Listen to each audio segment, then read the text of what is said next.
Morgan Freeman. I know Kermit is. Muppet. Yeah. Like, what's happening? Jen. Kermit's a Muppet?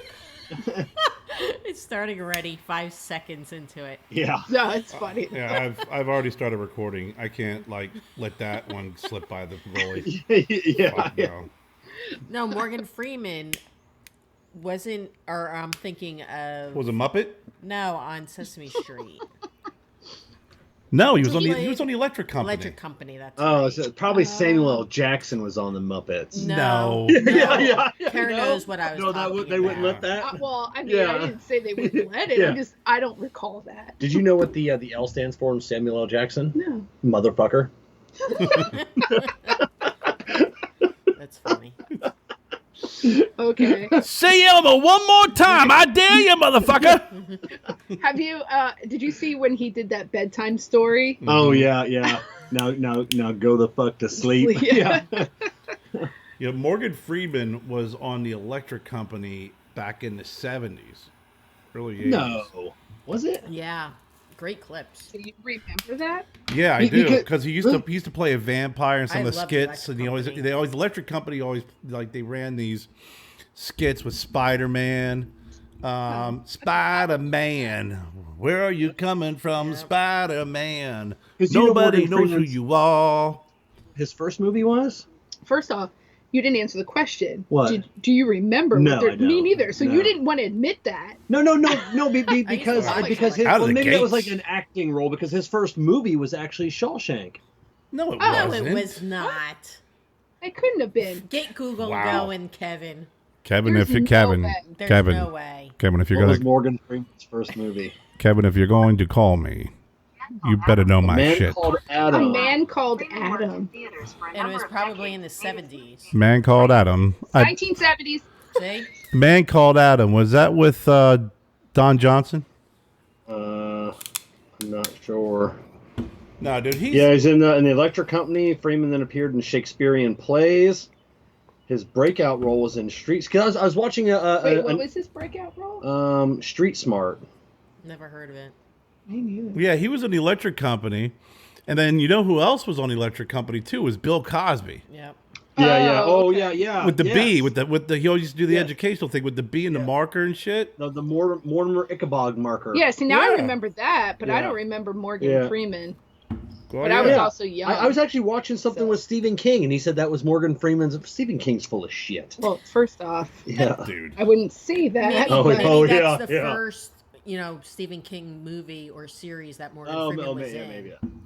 That's A lot of people don't. probably Yeah, what a lot I of don't think he was in any realize other that. Stephen King movie. I don't know, but maybe that's the one that he was in, so that was where he got his no. start Well, with Stephen Stephen King. King. Was that before, after his accident with I mean, that freaking statement? That was Driving stupid. Miss Daisy After was Misery. even before. Yeah, Oh, whatever That happened with his? movie. What was up with his hand? He was in that accident, and he had to wear that glove for like a couple. Who? Stephen King? No, Morgan Freeman. Morgan L. Freeman? Yeah. Oh, God. Stephen King. Yeah, when he got hit. Yeah, up Yeah. in Maine. Yeah, Morgan I thought he Freeman had to broke wear his that. leg. What's And that? the car turned That was over. Misery. Yeah, Oh. yeah. Yeah, And he's Morgan found Freeman in had the snow. glove that he had to wear, that compression glove for a Yeah, I couple don't of know. years. I don't pay that much attention. Sorry. But yeah, Morgan Freeman's been around for a while, man. He's old. Yeah. Yeah. He's probably 80 at least. He's up there because he was in 83. He's 83 years old. He was Yeah. born in 1937. That's crazy. because he was in that movie with Clint Eastwood, one of the Yeah, best yeah. cowboy movies. I can't think. Unforgiven. Was he born Forgiven. in Tennessee. What's that? He was born in Tennessee, I think. Memphis. Yeah, Memphis. Tennessee. Yeah. But yeah, he was. That was. I think that movie was from the early '90s. The Unforgiven. Yeah, that's been around for yeah. a while.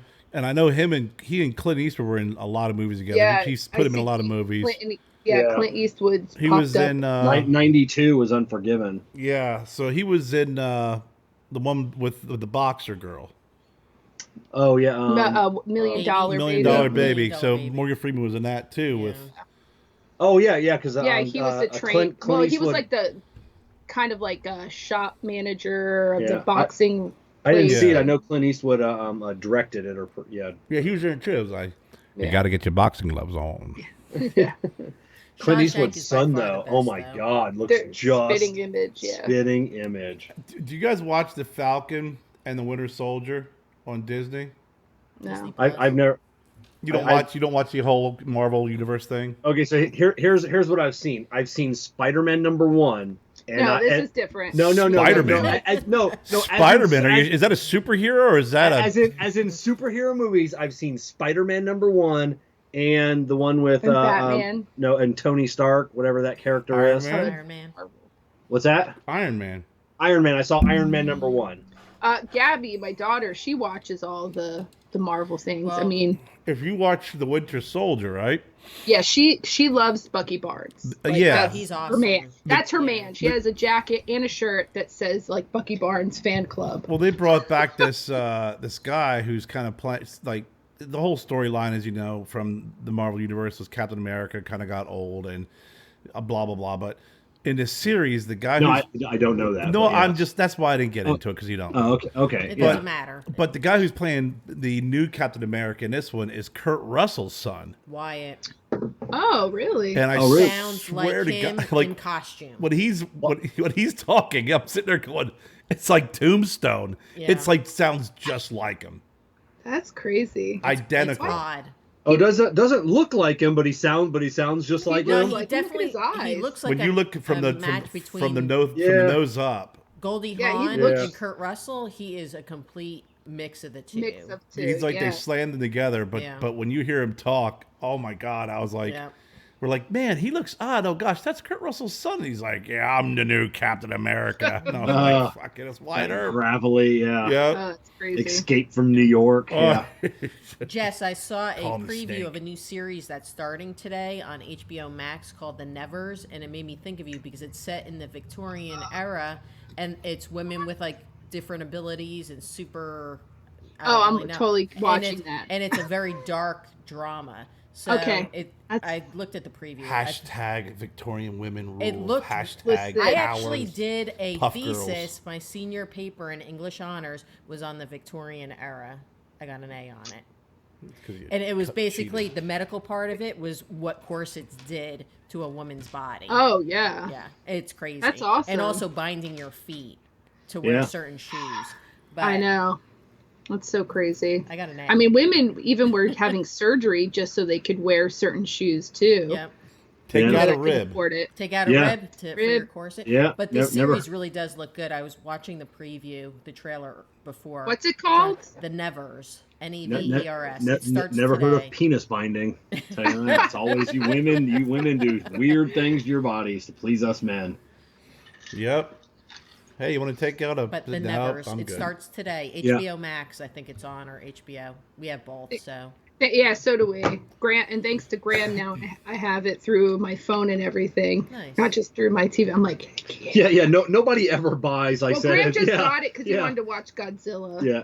I know. I'm gonna watch that. We watched it. Or you We were. have it. It was good. Oh, did you? It was Now, okay. I didn't realize until we saw I'm one behind. I You didn't are. know there.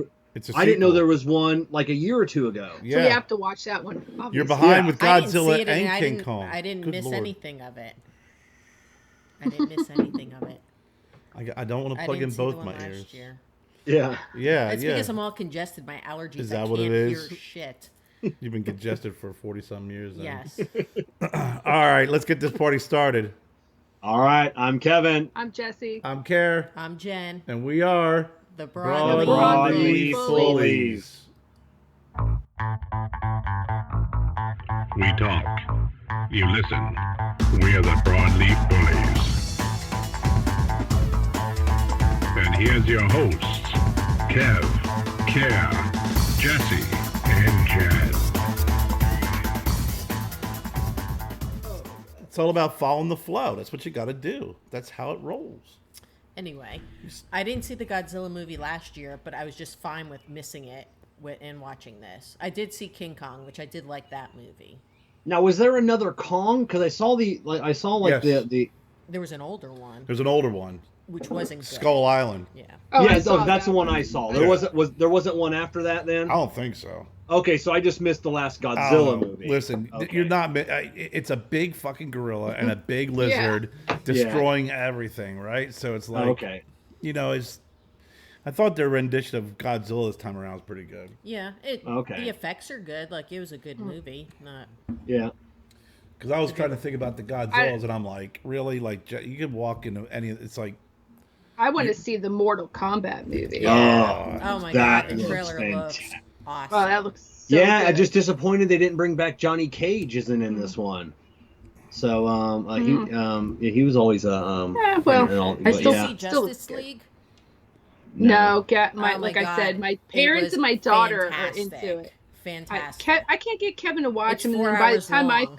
the time I think about watching any of that, it's like I don't have time, in that You need sense. a lot of so time for it. it's a 2 or Yeah. 3 hour. It's a 2 or 3 day extravaganza because it is 4 hours, But it's in chapters, which is nice. and it's.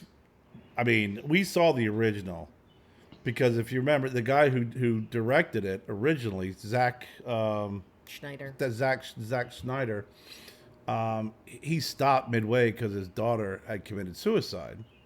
So the guy who did Guardians of the Galaxy, Josh Whedon. Josh Whedon. Yeah. He picked it up and finished it up, and apparently no one was happy with what he did. He reshot a whole bunch of shit, did everything. So Zach went through and just made the movie that he wanted. It was fantastic. And it was you have got freaking to see it. awesome. Yeah, I would actually like to watch it through the entire 4 hours instead of we ended up stopping halfway because I was on call. Yeah. But it was really the sequences are. I don't know. Maybe that's something that we can at least try. Try it.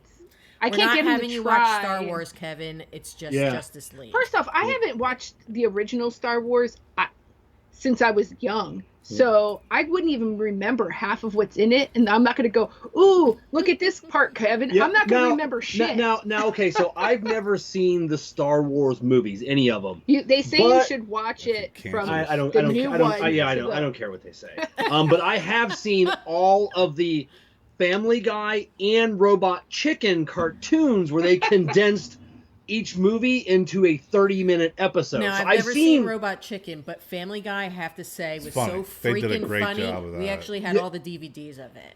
Yeah, And okay. Phineas and Ferb did it too. Phineas and Ferb did it, and I thought that was very funny Oh, too. I One of my love them. favorite Yeah. cartoons. So I do know like what's going on. No, you don't. To No, a, you to a certain degree. Kevin, listen. Yeah. I love you, but this is an area you just don't say. I watched the Family Guy rendition, so I know what's going on with Star Wars Or Robot Right. Chicken. or Robot Chicken. That if you say, hey, listen, I watched it on here, I liked it, but I don't think I'd watch the movies. Cool.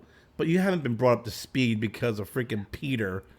Yeah. Going, the Force is with you.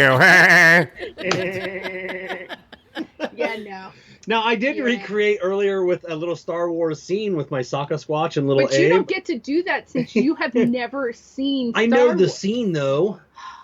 Like Kerr with his Boba Fett, You can do it. phone holder having a cigar on it. He is allowed to post pictures with that. Yeah. in little Thank you. Yeah. saying He's that. allowed to do it. Just Yeah. thinking you're going to get your, but obviously Kevin does it with understanding. If anybody asks questions, Yeah, he's going to say, Or if he I writes defer to something Jessica wrong. real quick. no, I'll Google it. no, Hey, you're what'd you not think referring- about? Joe would Yeah, help you out in that situation because you have to watch them. what about that part, Kevin? What do you think about that part? Was that the part when Stewie? Yeah. yeah. When Brian, I think my favorite part, like Stewie, when they were talking about, the trying to fix the hole. We gotta get 3 estimates. I don't know if you've seen that. No, It's because I really don't care about adult cartooning. The only thing that I like is You got a lot of room there. whatchamacallit. What feel is a it little- that we watch? Oh crap! Why is my brain? Pickle Rick, Rick and Morty. Yeah, Rick and Morty. I Rick. never got into Rick and Morty. I Oh my love God. that one. I can Morty. get I into. turned myself into a pickle, Morty. Probably Pickle because Rick. it's so just they say so much really bad shit. So I'm like, oh, this is awesome because it's not. I don't know, like Family Guy and stuff. I don't even really think it's that great. He watches it. And then South Park I used to watch, and then I didn't watch it for a long time. And then when I got with Kevin, he watched it all the time. And then I was like, this is why I stopped watching it. You watch It F just is for Family? No. No. What is that? F is for Family. It's what's his face, the comedian. I can't think of shit tonight. I'll Google it. I don't know what it is. Redheaded comedian. He just did the Carrot Top. No. He just did the Emmys or something like that and got in trouble. He's out of Boston. Who is? I don't know who that got is. in trouble. Well, he got in trouble because he was because he doesn't give a shit. He's really inappropriate. Bill Burr. Bill Burr. Oh, Bill Burr. Oh, Okay. okay. I didn't know Bill Burr had a cartoon. Yeah, it's on. It's on, a great cast. it's Laura on Dern's in it. Justin Long. It's on Netflix. Sam Rockwell. And it's Vince based off of. Oh, It's based Graham, off. tell me about this. It's based off his growing up as a kid, his family. Mm-hmm. And he's just like, he's like, he goes, I tell these stories about my family growing up. He goes, and I was going to do a show, and I was like, this would be traumatizing. And he's just like, my buddy's like, hey, dude, just do it in a cartoon. You can get away with anything in a cartoon. So he just does his whole family experience, his efforts for family. And it's like his dad from the 70s. It's freaking pretty good. Yeah, Graham was telling me about this. I forgot that. Joe Rogan, he'll take like clips, like 5 or 6 minute clips of his shows, and they'll make them into cartoons, and it's hilarious. Because when it's two guys talking, they're saying nasty stuff, you can be turned off. But when it's Joe Rogan, the cartoon character, it's hilarious. Yeah, I like Joe Rogan. He's got a pretty good. He's got a good show. He's got a good gig, man. He's come a long way since what was it that show? Fear Factor. Fear Factor. When you hear him talk about that, he's like he was miserable.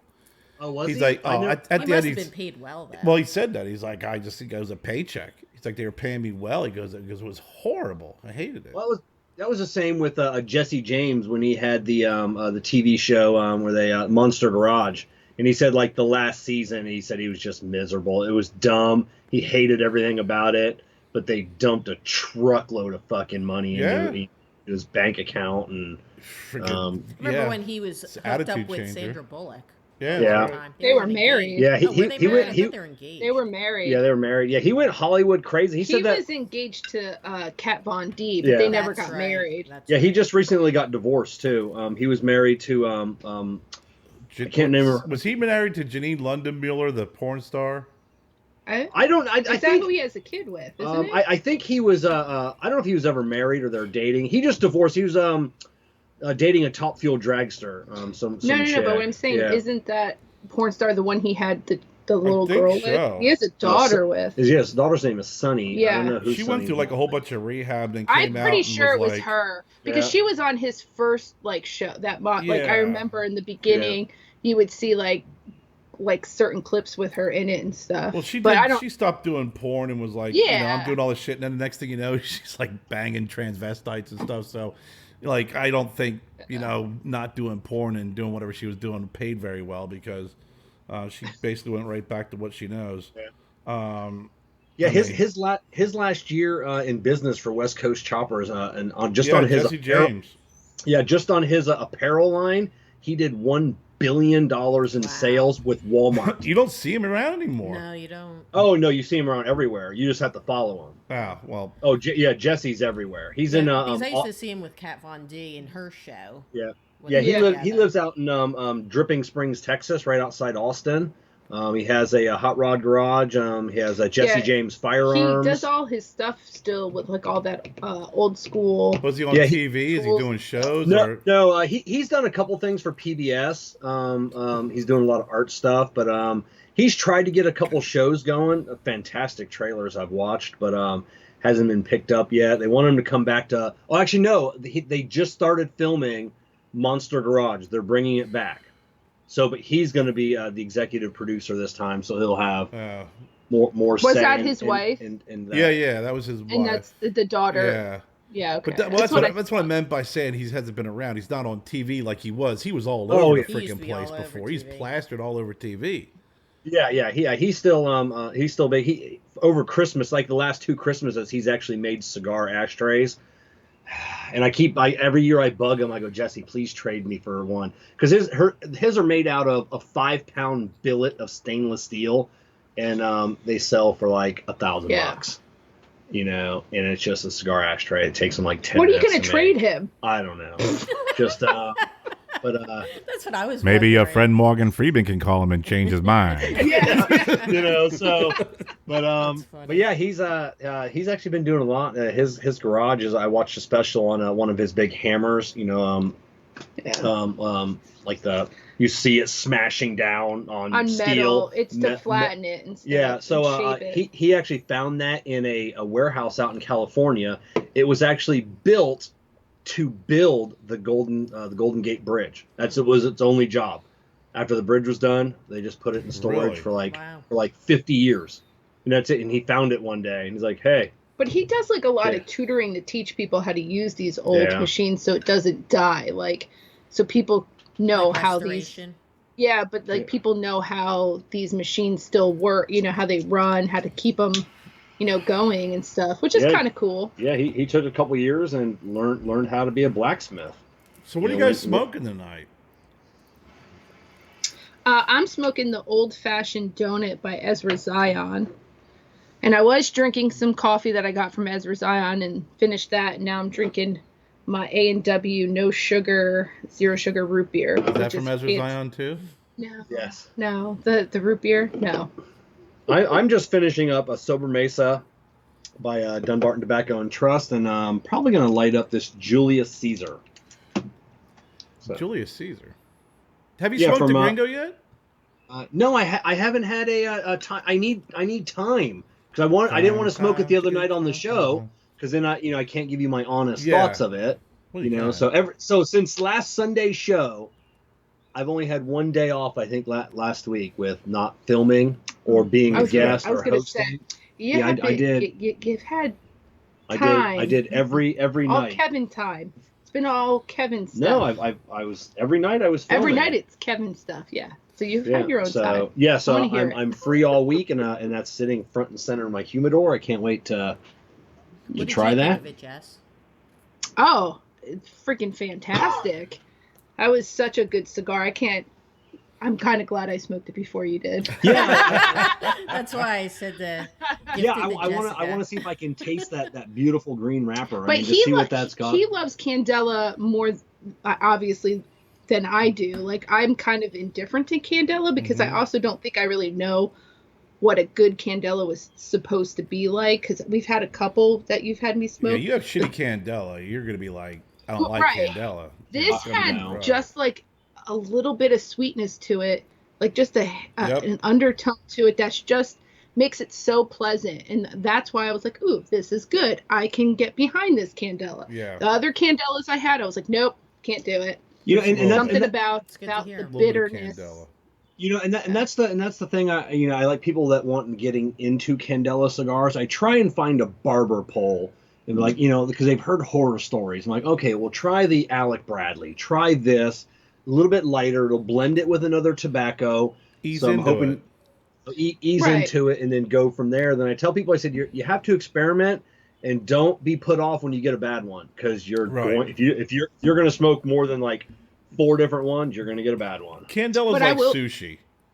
Like when I introduced Jennifer to sushi, she didn't wanted nothing to do with it. So I'm like, have a California roll because it's just nothing but vegetables, right? But you're used to the rice, you're used to the seaweed, and you're used to the consistency and the sizes. Then you move into something that has something like fried shrimp in it. So there is some, and then you can transition into the raw fish eventually, but you have to really ease yourself into it. Yeah, I will say though, I also smoked that cigar in the morning rather than like later on, because I didn't really want to have had like anything really to eat. Yeah. In a sense, because I think for me in the past we've smoked those Candelas like at night, and like we've had like a meal. I just have it has like a weird aftertaste from what I ate too. Like I didn't have like a fresh palate. So I think that gave me the chance to actually like taste that sweetness that was kind of underlined, and that just there's like a grassy freshness that's in there, and it's nice, it's pleasant. But I don't think enough. But I don't think I would have to start your day with. Yeah, I don't think I would have gotten that if I had ate something like, that had like a spice or anything overpowering. And usually at night when we eat meals, they're heavier. And that's why like a lot of my favorite cigars, like the one I just finished up, the Dunbarton Sober Mesa, my favorite size, the El Americano. It's a little bit larger. I've tried that cigar morning, noon, and night, different meals. I want to know how that cigar is pairing when I get a favorite cigar like that.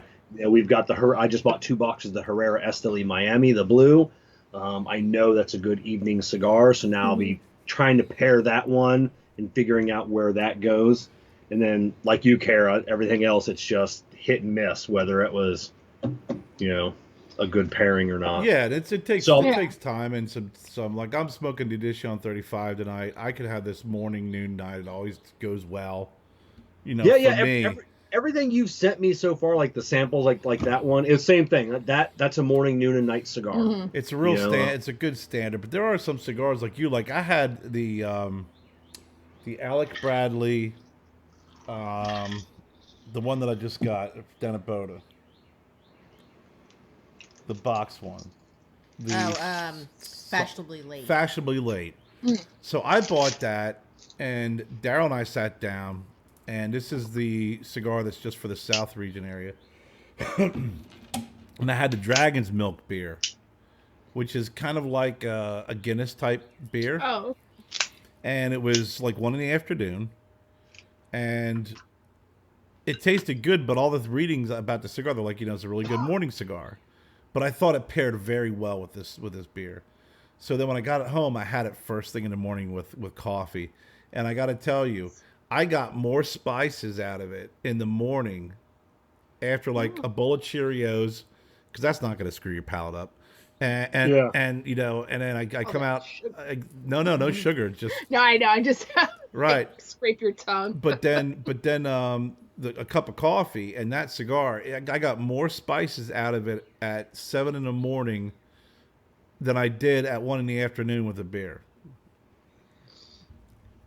Yeah, and what are you you mentioned Dragon's Milk, what are you guys doing over there? First off, this is something sounds like Kevin's freaking cutting 5 cigars at once. I don't know what the hell he was doing. Kevin can send this in our chat. That's I'll about send it in the chat. But yeah, I'm just opening up my Instagram to look for a message. Oh, and that popped up, huh? Oh, jeez. Just wondering. I can't wait then. Did you get it? I have to look now. If you need a break, go to the bathroom right now and give us 30 seconds. That's funny.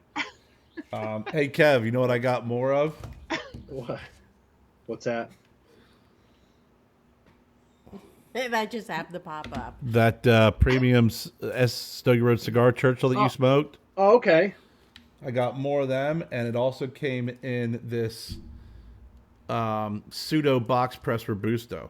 Oh, look at that. Look at that. Yeah. Man, I always want to like box presses, but I have such bad luck with them. I don't know why. That's why I like. I much prefer lately a trunk press. It's like a soft box. Yeah, I mean they're not bad. I haven't had every single one of them unravel. It actually looks very nice. It's this is the same blend as the Churchill that you had that you love.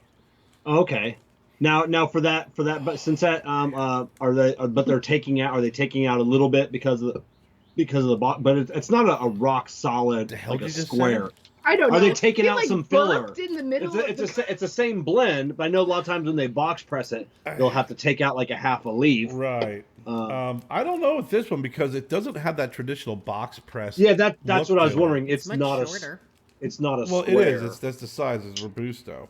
But you had mentioned Dragon's Milk. Someone sent me a message today that the company that makes Dragon's Milk, they have cigars. Dragon Milk cigars. Okay, that's why I opened up Instagram. And I was trying to find the message, and I can't. You just happened to find that other thing. I opened up Instagram. That was you on look my up Dragon's Milk, and you find a half-naked woman. That was she posted that I don't know forever, like few hours ago. So how is that like in the top of? First of all, I didn't even notice Jessica. She posted that 2 hours 15 minutes ago. I saw that briefly for that 1 second. It was on the screen. It popped up like this morning. So I'm just saying. Oh, so you saw it this morning? I saw it this morning, but I just keep scrolling. You're sitting here like, Kevin, why are you looking? Why is that coming up in and it came up in your news feed? Yeah, because I follow that person. But I don't.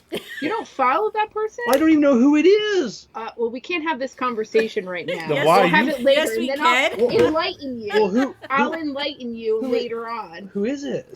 I will enlighten. Okay. What? Are you fucking insane? Okay.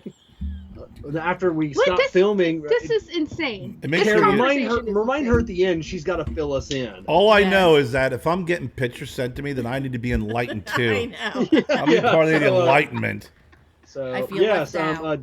Dragon's Milk. Because I've always wanted to try that beer. Everybody Kevin. keeps talking It's about funny because it. Kevin literally like always like comes in when I'm watching stuff on TV, and it always happens to be like a scene where someone's like, nude or something, and he's always like, "What? What are you watching? What the hell are you in here? watching, What is Jess?" this?" That's what every single time he's like, and you give me crap, but every time he opens up his Instagram, it's like boobs, butts, and I'm like, Yeah. Kevin. Yeah. He's like, oh, I don't know, but if you like certain things, Instagram's gonna yeah. find those things that you keep liking. So it was made by Asylum. Made the Dragon's Milk cigar for the brewery. Okay. Oh, that's interesting. interesting. I gotta check that out. Oh, we're Yeah. gonna be sending you guys this week when we get some time. Oh, that's the I that's used it the this new morning on breakfast. salt that you guys are gonna be doing. the new That's seasoned awesome. salt The name is and to the be barbecue announced. sauce. Now is that Barbecue is that sauce. Heck did yeah. that say sea salt or seasoned salt? I actually It's like the bottle that's barbecue sauce. It's a type of is in. salt. It has some special ingredients in it, but It's seasoned salt. it's seasoned. It does have some Okay. cinnamon, garlic, and cumin, and Yeah, you that's can't- listed on the bottle. there's a is special what I'm- ingredient I'm in not there saying what the that's special freaking- ingredient is. It's weed. I know what That's- it is. yeah. So, no, Yeah. it isn't. No, it's, That's I can guarantee it's not in there. There's a California cents a million. But I used it on breakfast this morning. I wanted to have some hash browns, and I have to say, it was perfect on it. And the barbecue sauce, since it's a Carolina and has a vinegar base to it, it's great as a finishing sauce, not as like something you would. Well, it is lather normal. on. Normal. And now, Jess, you lived in North Carolina. You know Yes. the Carolina sauces with the vinegar. It's not like they don't make it like manwiches. They don't put the sauce No. in the barbecue. You basically you cook the pork, whether it's smoked or whether it's put in a crock pot, however you want to cook it. Yeah. And then when you chop it up and you turn it into barbecue, then you squirt this on top. Yeah. Right. Which is And why most of- it has that little squirt top. Yeah, And I have which to is say, awesome. the acid in it and the vinegar, wow, it has just that nice bite at the end. True pulled pork, like how I've experienced it in North Carolina, is there is no sauce on it. You put your own sauce. And they on give you, That- you get They give different you a couple options. different Yeah. kinds in those Exactly. type of squeezy things. because I get cautious Like- when they Yeah. pull pork and it's already basted and it's already Yeah. slopping. Well, I'm I like, don't want people to are think you- that are- it's something you lather with or you pour No. out of Yeah. a bottle. It That's is- Yeah, why I the bottle consider it has more that of little a- squirt bottle. on Yeah, top that's the way I like because it's doing a it, finishing little Aren't squirt. understanding Yeah. that it is a finishing sauce. And most barbecues you do, like you said, in the South, it is finishing. It is a sauce that you finish off. Any place that I've been to, even down here, a couple of the well-known barbecue places, you get your pulled pork, you put it on your bun, whatever, and then you get Yeah. your sauce. Yeah. And they usually have like the sweet, the spicy, the traditional, and then you have your vinegar. Yep, And vinegar. what's funny is with the stuff that Lars had made, we loved it. And I was like, okay, he's going to put my name on this and blah, blah, blah, blah, blah. We talked about the spices that we wanted to use, and Jennifer talked about the spices, much like blending a cigar. And then you kind of like, okay, I'm going to trust you with this. If I didn't like it, or if I wasn't happy about it, but more importantly, if she was not happy with it, it'd have been like, yeah, I don't know, buddy. Let's go back to drawing board. But the spice was so effing amazing on the Himalayan salt that he uses, and then there's cinnamon and a bunch of other, and then there's like this flavor. I'm like, I contact him. I'm like, bro, I don't know what the hell this is. Is there this? And he's like, Super he secret. goes, I'm going to tell you something. He goes, I used something. He goes, I never used it before. He goes, I experimented with something. He goes, and it's a home run. It is. My go-to to try something is usually on a breakfast, because if you can make your breakfast food that awesome tasting, I find lunch and dinner is very easy because you have a lot of different varieties. But to make potatoes and eggs or home fries really stand out, then it's a damn good spice. And it was Yeah, a damn good spice this morning. on Oh the my hash God. browns. And I that's didn't have got to to add be anything tough. to it. And that's got to be tough with this, because like a cigar, like Kerr, if you weren't happy with that cigar, there might be 3 or 4 things in it, maybe 5 if it's really wild. Saka has a 7 blend. You could change one thing too. When you have a spice like that and you have 13 things in it, if you're not happy, it's like, which one of those that I don't like? Mm-hmm. You know, right? Because you don't know. Because I Yeah. mean, but I'll tell you, Yeah. it's funny Yeah, is I think he's you're really gonna like he it. really listens. I mean, you know, he was really listening to what we were looking for, what we wanted, and some of the ingredients that we really wanted to we wanted to work with. Mm-hmm.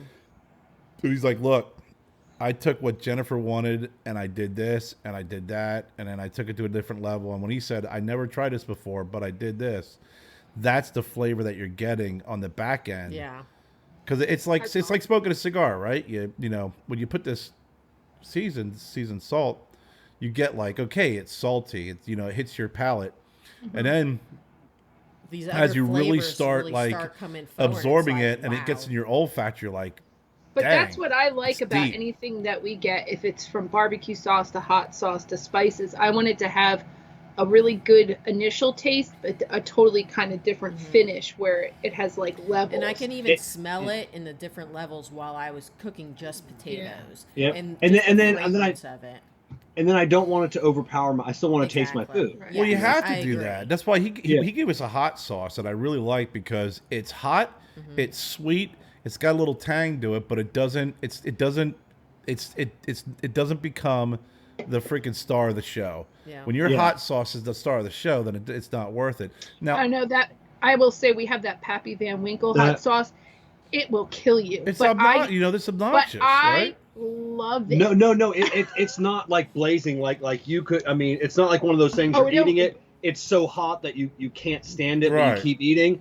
It's got just enough of a good spice to where it's still complimentary. It can be overpowering if you don't use it sparingly. Like Yeah. you couldn't just pour it all over your food. Yeah. You have we're- to kind of yeah. put it off to the side and like kind of dip as you go. or Yeah, you use take your properly. fork and kind Yeah. of put it And on we're there. barbecue sauce like junkies. Like Yeah. everywhere we go in the country, Oh, we have to find a barbecue when we were in sauce. Bristol, Tennessee, we went to this restaurant, right? And we were like, "Oh, do you guys sell like this barbecue Because sauce?" it was right? amazing. It was so good. It made so they come in-house. back in with this container, It and was- I'm like, It was "Oh, a styrofoam container. I know, we're like, and I'm like, we're I got flying. to get on a plane. You know, it's like I was hoping for a bottle. They're Yeah. like, thank you. We left it in the hotel. Yeah, we had no Um, choice, but we were so disappointed. I was like, "You guys should really buy." But it was this probably stuff." it was the best homemade.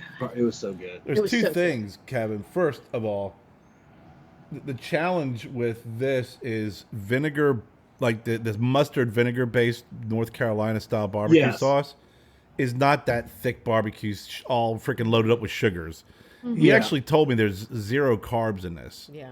Yeah. Nice. So it's this kind of sauce is always going to be a little bit more watery than some of the barbecue sauces that you get, right? With all Yeah. But these I nasty like that too preservatives. because I like if you even have like potatoes and stuff, you add a little bit of that. I on squirted it. all my eggs this morning. Yeah. I bet it would be on the awesome, like egg- on French fries and. Oh, and yeah. Normally with hash browns, I'll add peppers, onions, kind of really add a lot of flavor to it. I just did regular potatoes and just used And the put some seasoning bacon. salt and a little bit of crumbled bacon in it because I just wanted to see what the seasoning salt would do, and it didn't It even need killed it. anything else. It was Killed awesome. it. It was really absolutely fantastic. The other thing, have you ever gone to a Quaker Steak and Lube? No, the nearest one's about 40 minutes from us. You know, so I haven't been to it. Check out the sauce Louisiana Liquors. I lived by a Quaker Steak and Lube in Pittsburgh. I've been to it like 1,001 times. That sauce, and used to be able to buy that sauce in the grocery stores up there. That is hands down one of the best like wing been there sauces, in barbecue ages. sauces I thought I've we did ever go had. there and ate with Justin and his wife No, that night. no, that was like a dive place down Oh. down the road. Yeah.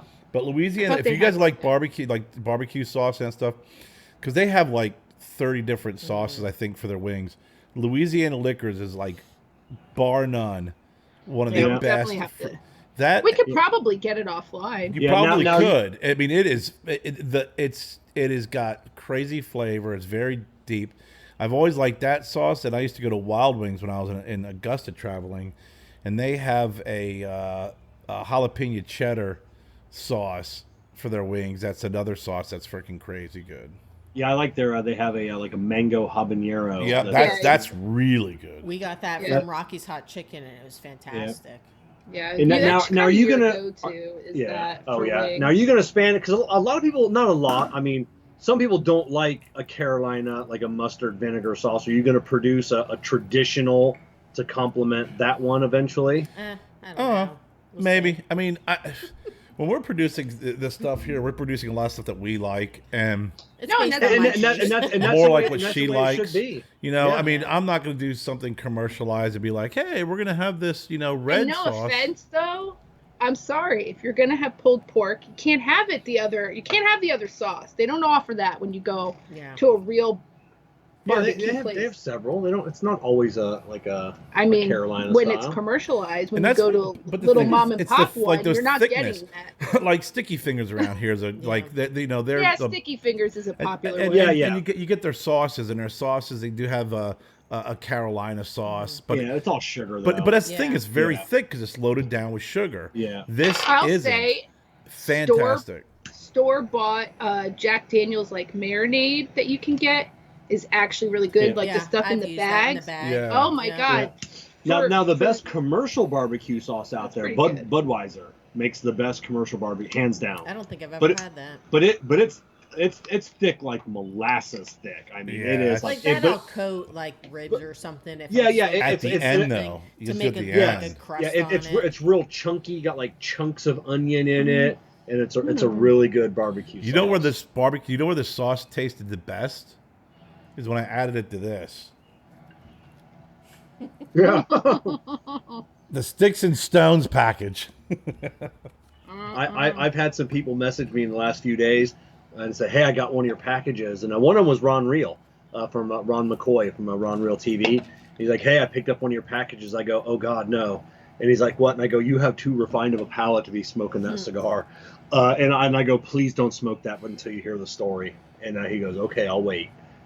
So yeah, I can't. I Well, can't you didn't want him to come back and be like, Kevin. yeah, What is this? Yeah, I know. Yeah. What the hell, Kevin? What are you doing? Listen, there's a story to it, buddy. Did you not read I- the fine print? I've had a few people reach out to me and said that they were not happy with that cigar, and one guy was, and I think I told Mad? the story the other night on one of the shows.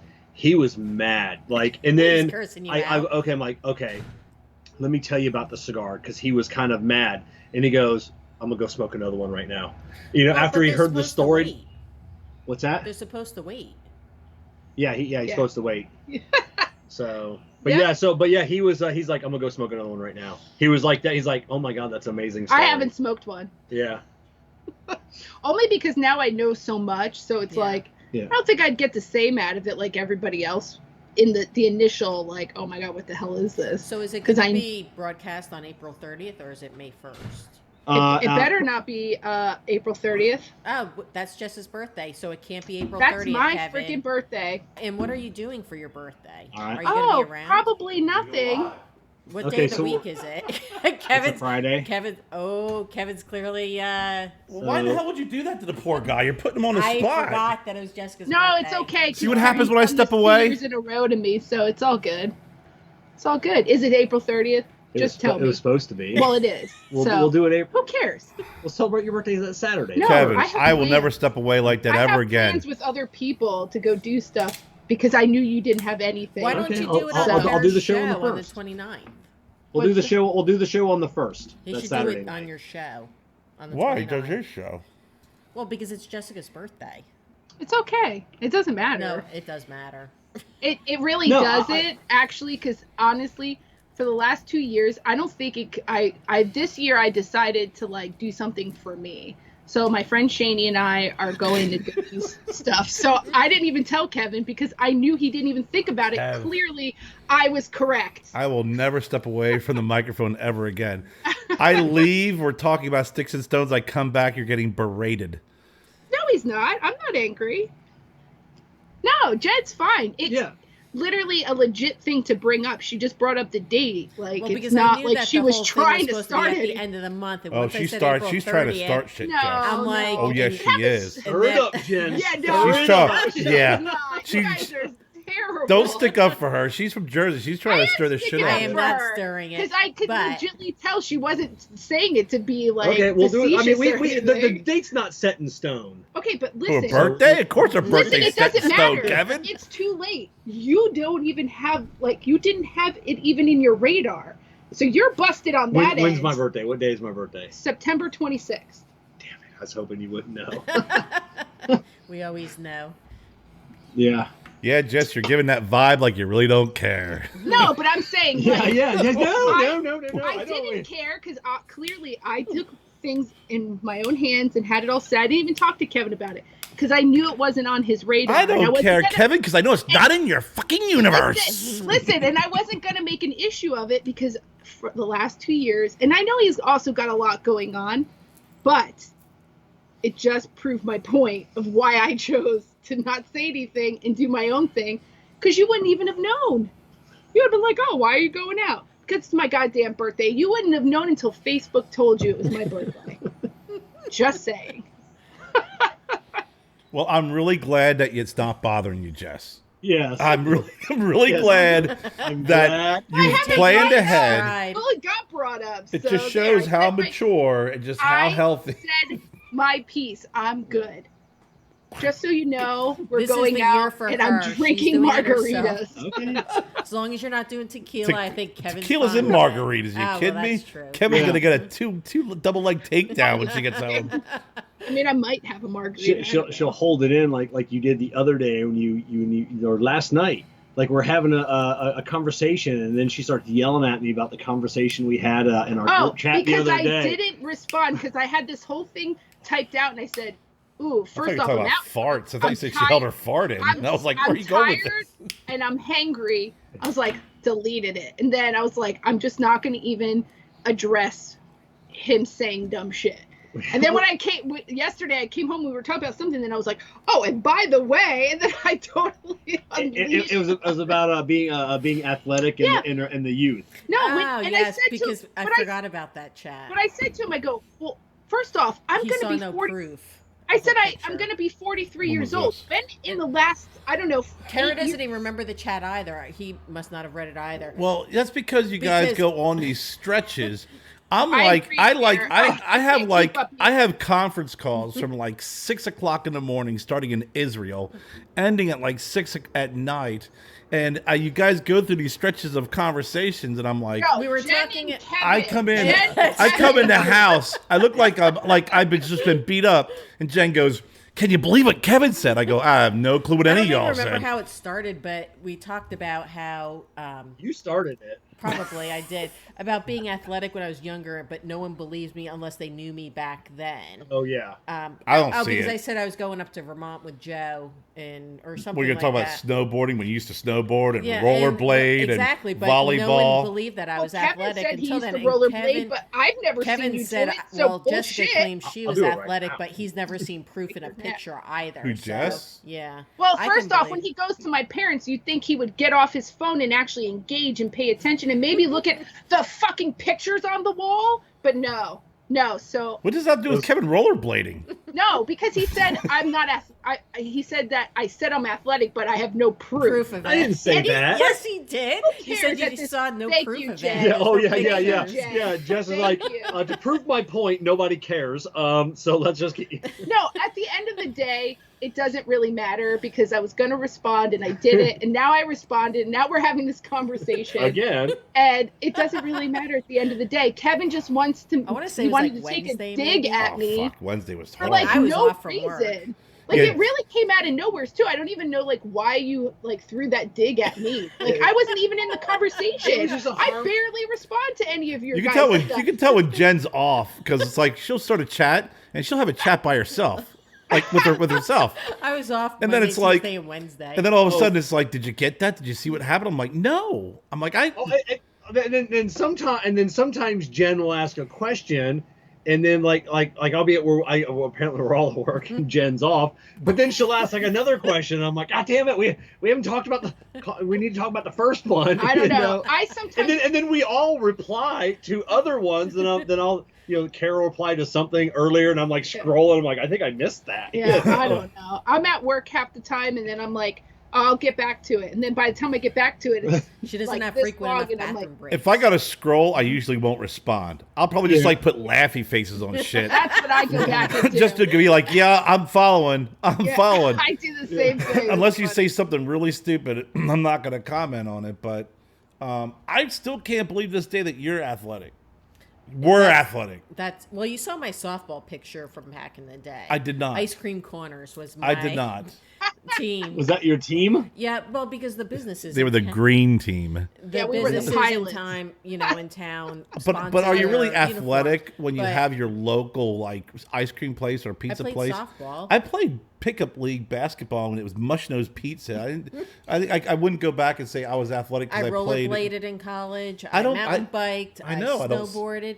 And seen- then I don't believe started it. working, and I don't believe it. I have a varsity letter for softball when I was in school. So, I mean, I guess I could say that gives me some athletic ability. Am I athletic now? No. I'm No, about to neither be am I. 43 years old. When do I have time to go and try to be athletic? No, I'm I not never saying said she I was has. I'm not saying athletic. she has to be athletic. I'm just saying No. I guess I'm just being a jerk when I say I just don't see it. I don't believe it. Like I find it hard to believe. I can't see you swooshing down the freaking snowboarding. But you very didn't know well her that I when did she it. did No, that. I was in my early 20s. Yeah. Okay, but I'm just saying. But it's like I'm 48. Could you That's see a me long play? time Could ago. you see me play football? Yes, because I've seen a million pictures and I've seen video. That's because and there's I've proof. seen everything on it. Oh, this is getting so But- terrible. Stop it. But could you see me playing basketball? Yes, because No. I've seen pictures of you with your little red shorts on and your That's because it knee-high, was the '80s. You know, white socks and everybody wore knee-high socks. your big hair. Could you believe that I could dunk a basketball? No, I haven't seen video of you playing. Your mom used to paint, And that's even, fine. I you get know, that. basketball. Little But I used to be able to figures dunk for back you. in the day. And I had decent I know you were jumps, athletic. but I got long gorilla arms. So it's like when everyone else has like an extra 6-inch vertical, I got extra 6 inches on my arms. And I can palm a basketball, which is always helpful too, because I got big monkey Like, look paws. how far his arm is out of the field of view. I know. And I played lacrosse in college. Nice. I didn't know how to play. I just was bored. Oh my gosh, that's It was fun. You get to hit. You get to hit people who are not suspected to be. You know, they're worried about throwing a ball, but I'm like, you can hit people, right? Yeah. How hard? Oh, as hard as you want. Okay. Well, no one else is hitting people, so let's go out and have fun. I can't play baseball to save my life. I Kevin never played A baseball. sport. Never No, played baseball. I never played a team. Right, that's sport. what I'm saying, because of your vision and stuff. Yeah. They didn't allow Well, it. that and I had no fucking depth perception. Don't fucking that's- throw anything But at me. that's what I'm saying. People is at that work how will did toss you- me something every now and then, and sometimes I'll just like turn and let it hit me. I'm like, I don't know in space where that's fucking I love at. video of that. Yeah, just I hold up my hand, throw it in my hand. How good are you? Oh my god. I had a buddy in college who had a detached retina and couldn't see out of his eye, and he was a lineman, played football. Yeah, it's my eye doctor way back in the day was surprised because I told him one day I played golf. He goes, "How the fuck do you play golf? How do you see the ball?" I'm like, "Oh." You're actually pretty good at it, Yeah, I'm too. actually pretty good at We golf. went to, what was that place in Miami that we went to with Amber and Bobby? It's one of those. Like a You picture guys type? have them up there. We got 3 tiers, like you It's like a driving Top Golf. top Top golf. golf. Yeah. driving So I- ranges. I am They not have a good golfer. food there. Well, I mean, you got giant boobs. I mean, you can't swing. No, it's not even. Jen likes I the would attire like- of a golfer. I would Yeah, be do. like Happy You're not a big Gilmore. golfer. Like Yeah. I am I not good liked at it. it. But him and Amber were freaking killing it. I mean, Bobby's really good too, but I was like freaking like standing there like. I'm just gonna sit over here and drink. They're like chipping into like the front ones, and I yank out the driver like 300 yards. I'm Yeah. like, I'm going for the back one. Yeah, it was actually pretty fun though. I mean, as much as I'm not a Top golfer, golf is fun. top golf It is is. fun. I was bitching a little bit. I was like, I don't really want to do this because I know I'm not good at golf. But that was fun. Yeah, it was, golf I is would do fun that though. again. If you ever got to No. go out and play 18 holes, I used to go golfing all the time when I was younger, because when we used to do that pharmaceuticals, take doctors out golf, and I was terrible. By the fourth hole, I would just drink beer and just drive in a cart. That's what I was gonna do. And then we had a program where we had a golf pro give lessons to doctors, from like 8 in the morning to noon, and nobody showed up. So it's just like me and this golf pro, and she was awesome.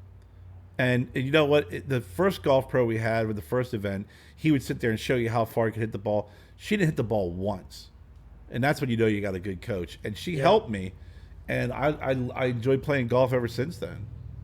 Yeah, that's my golf pro. I took lessons twice a week for probably a year. Oh, I didn't know. And in probably the first couple of months, it was like, who cares where the ball goes? And it was always what's exactly in front of you. I'd always be like, where'd it go? And he goes, who cares? Who cares where the ball goes? Do you still have those golf pants I got you? Yeah. So there was a pair of brand new golf pants. They were. I don't think they were John Daly. Was they John Daly's? I don't know. They were like $400 golfing pants, brand new. Somebody donated, but they are ugly. They are Greg Norman, beautiful. maybe. Who's the guy who died in the plane? I gotta go get them. They're terrible. They're beautiful. Payne Stewart was the guy who died in the airplane when they lost. He's the one who used to always wear the old ugly golf pants. I still attire. It's just I still have those. The knickers. I still wear knickers. Every now and then when I golf, I'll wear knickers. Yeah, but golfing like you said, you hit the same thing. You hit the ball. Where'd it go? It doesn't matter, because once you get your stance and your swing and the positioning and everything right, then the ball's going to go straight. So I don't care where the ball went. We're going to work on at the freaking, when you're dressing the ball. Oh my God. Those are fantastic. Oh my God. Who are they? They look huge, though. Who are they? It's Loudmouth Golf. Yeah, I want to say that's John Daly's. Wow, that's great. The company he reps for. John Daly, I thought his was I thought Wicked Stick. Oh, is it? Maybe he changed. I thought I could be wrong. John Daly's got some of the best expensive. freaking stories, man. Yeah. Have you ever read the John Daly stories? Oh When yeah, he golfed? yeah. Oh my God, he played They're freaking like- tournaments with a bottle of Jack Daniels in his golf bag. Piss drunk. Yeah. He did used to rep for. It's just saying, John Daly. Let's see, Fan Gear, Loudmouth Golf. This is back in 2009. He was wearing them, so I don't know. Yeah, so like I said, maybe he's with someone else. But they are he's- ugly. He used to freaking booze it up. And then when he was on his whole clean, he was all cleaned up. He said after one match, he goes, I was depressed, I was miserable. We left. He was in his travel bus. He goes, I stopped, I picked up a 12-pack and a pack of smokes, and I drank the 12-pack to the next. He goes, at that point, I said, I'm going to keep drinking and smoking. I'm not happy, and I'm not having fun when I'm sober and cleaned up. Yeah, he used to use a can of Diet Coke as a tea. He used to hit him off Diet, because Diet Coke was Coke was a sponsor at one time as well. Yeah, he hit it off a can of. You don't hear about him anymore. Yeah, he's older, and the thing is, when you have a lifestyle like that, your longevity is very low. Well, that 6 ex-wives, millions of dollars in gambling debt. I was gonna say he's a huge gambler. God. Huge gambler. Yeah, not a huge golf person, but that Top Golf I could do We again. used to do That's about it. golf a lot. Yeah, we used to do video I golf. loved We had Tiger Woods golf on PlayStation, Tiger Woods golf. Oh my God, it's freaking awesome. I did Tiger Woods golf on the Wii. Well, we did it on PlayStation. It was always like Jennifer wanted to. She worried about how her character was dressed, right? She looked freaking awesome. She looked great, and she played great. I And was then- able to win. and then my brother. Yeah, we used to play, and she used we to were real kick my ass some competitive days. at it. And then Competitive. my brother-in-law came down from Pennsylvania to visit because he was looking for a job before they moved here, and he's like, well, what you got to do is you got to change the environment. You got to make the wind like 800 miles an hour. You got to make it raining. You got to have a fucking tornado. You got to have lightning bolts. And Jen played one round with it, and she's like, I hate the fucking game now. That was it. It ruined it. Ruined it. Seriously. Never played it again. Never played it again. Other versions of it. We tried other brands, Hot Shot Golfs, whatever. Because it was a simple game. Because sometimes these games are so same. damn complicated. It's We like were just having fun, and it was we just really so, like power up our guys. there was enough. I like the Wii because you put the remote in a golf club, so you were 18 holes. You were swinging a golf club. We played Wii golf. Yeah, we played Wii golf, but and but this game was baseball. perfect because it was enough. You had to deal with the elements. You had to deal with your clubs. I mean, there was enough realistic shit there, but it wasn't so ridiculously complicated like some of these games now, where you gotta hit this pad, that pad, you gotta do this. It was crazy. It was great. Not a fan of it. I like simple games. That's why even now, to kind of clear my brain, I'll just play Call of Duty and kill zombies, and it's like, hey, if you press this button, that button, that button, I'm like, listen, I just want a guy, I want a gun, and I want grenades. That's all I want. The most complicated I'll get is if I want to get a second gun as a backup. All this other crazy stuff you can do where you can get, jets to fly over and bomb and be a helicopter pilot. I'm a simple guy. I love the graphics, but I just want the simplicity of like Mario. Yeah. I work with gamers like they take that shit seriously. I mean, it's just some people can make good money off of you can make crazy I had a buddy money who did that. He used to play Madden football, and he used to play against people for money. Mm-hmm. And I'm like, how do you do that? He's like, well, you do is you get ridiculous money. Guess one of the like PayPals or something like that. They used to use one of them, and they put the money in, and then the person who won then would get access to the money. You had a third party. It was crazy how they used to play. But then that's when you know how some of these guys can like reroute things, I guess, through your computer and cheat and do cheating and cheat codes, the hacks and stuff. And I'm like, when I played, my brother-in-law, whenever we played Madden football, it was just a case of beer and we just play against each other, and it was. I think it's crazy because like Gabby will sit there and watch those YouTube videos of all these people who film themselves playing games and shit and having commentary, and like she's so into it, and I'm like, this is so dumb. You're watching somebody else the kids freaking love it. She does. Like I don't understand it. Kills my me. son And I'm like, can sit there and watch them all day long and watch them playing games. Eric at work, like on his phone and his little Bluetooth speaker, he'll be working, and then on his toolbox there's always a guy, and he'll stream it for hours sometimes, and go back in there. Maybe they're picking and up watch tips. I mean, I'm assuming that you would have to pick up something on there. But because they're like, yo, such and such she is doesn't doing even this. have these games. Like, that's what's freaking even I weirder. can't stand. I mean, if I'm gonna watch somebody play a game, it's because I want to see, and I have done it. Like back when I used to play Destiny a lot, it was like, okay, I don't know where the hell I got to find this. Okay, I'll YouTube it.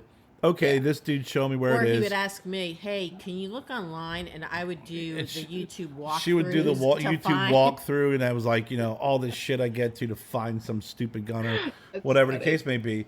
But the kids will watch it, and I'm like, if I'm going to watch something, I'd rather play it than watch someone play it. I just don't. Yeah. That's why I don't watch many. We don't watch sports either. When Graham was younger, I used to play Final Fantasy. Like I was addicted to it. Like the original Final Fantasy. Man, I had so much stuff. I had like characters built. Like it was awesome. I don't think I could ever sit for as long as I ever did and invest that much time now when I did back then. Like even Graham brings up still, he's like, you played. He's like, that's how he kind of got into like computer games. At first, I was really into computer games, like online computer games, and then we did the Final Fantasy and all that stuff. But I couldn't do that shit now. There's no way. No, I play it from time to time, like on the weekends I would do it sometimes in the evenings, but I don't have any time. I'll play an hour here. I'll play 30 minutes there. I really limit it just to kind of just blow to off, decompress. I don't have to think about anything.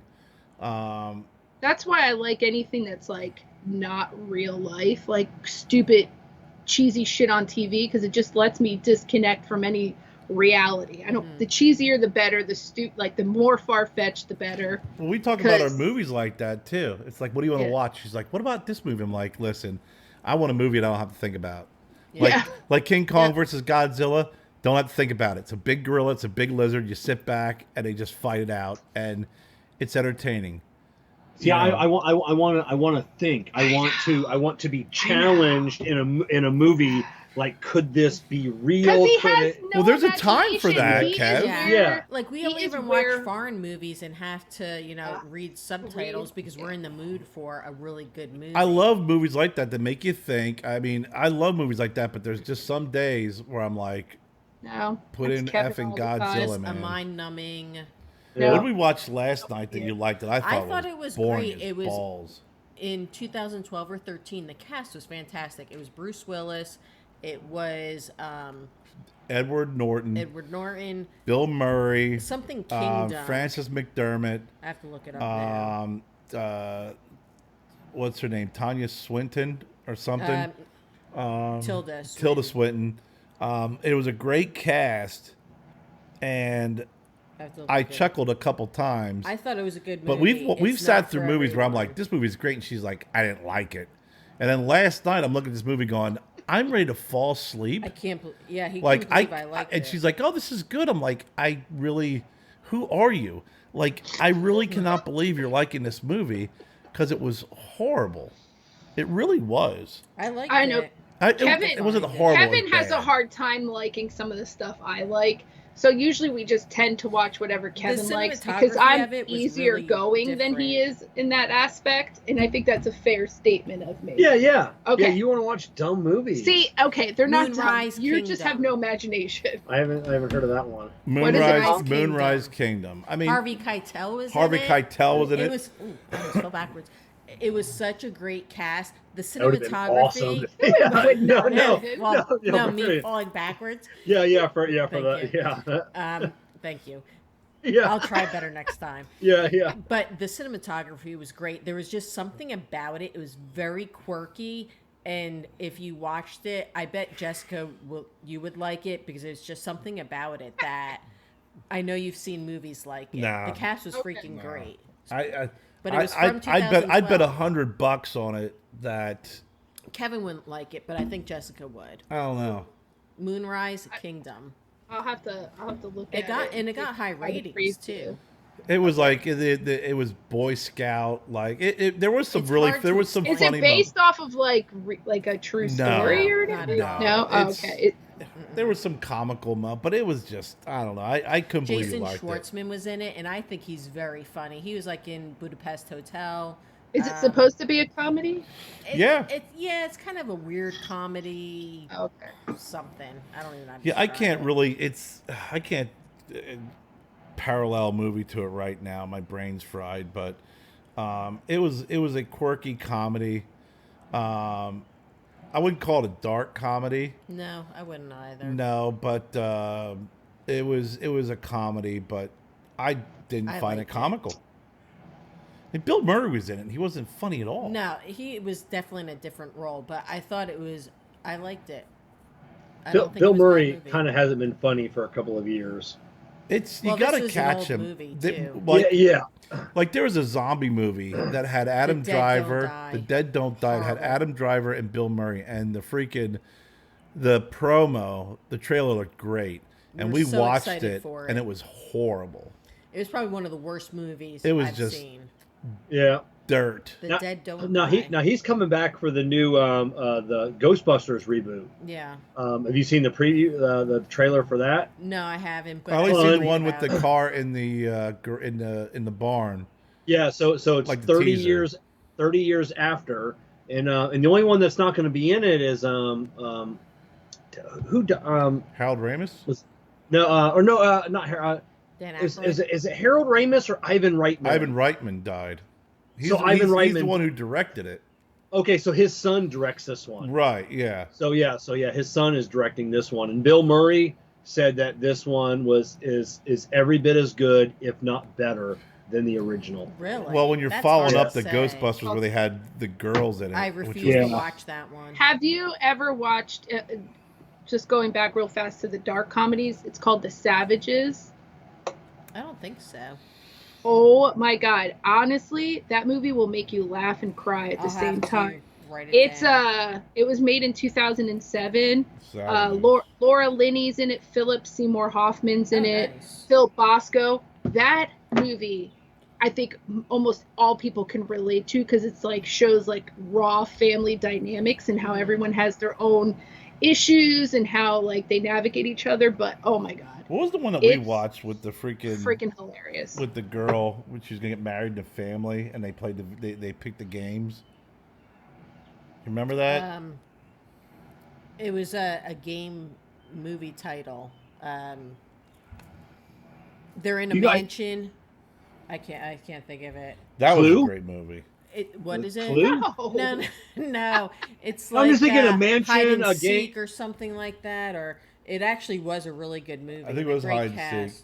That Kerr, since you're a gamer, have you seen Ready Player One? Yeah, I liked it. It was good. I thought it was good. That was good. Yeah.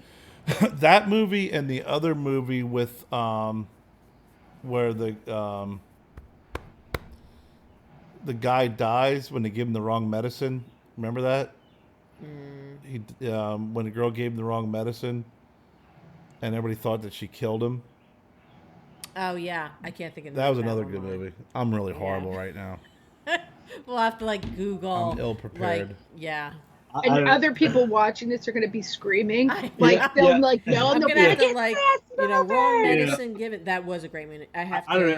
I mean, after Fast Times at Ridgemont High, can there really be a greater movie? I mean, that was one of the great ones. Actually, quite a few of the songs from the movies are on my playlist. Oh, really? Yeah. Kerr's like, yeah. Knives Out. Yes, they are. Yeah, Knives Out. Knives Out is with Daniel Craig. That's a great movie. It's a freaking dark comedy. Yeah. I do like dark comedies. Because they have the ability to like, captivate you in like a dramatic way and then make you laugh. And then also, make you like terrified that you're laughing at something like that. Like so ridiculously horrible. But you're like, oh my god, that's so true. When I watch a comedy, I want to watch Tommy Boy. I'm not a fan of him. I never got into. Tommy Boy's a great movie. Ready or Not. Ready or Not. Ready or Not is the movie that was really good where they basically this couple's going to get married, but the guy's family is wealthy and they do an initiation and they have to play a game with the bride. And that's all I'll say, but it really is a great movie. If you like dark comedies, one of the funniest dark comedies I've seen is Very Bad Things. I don't think I've ever seen that. I was looking it up. I don't know that one either. Very Bad Things has got,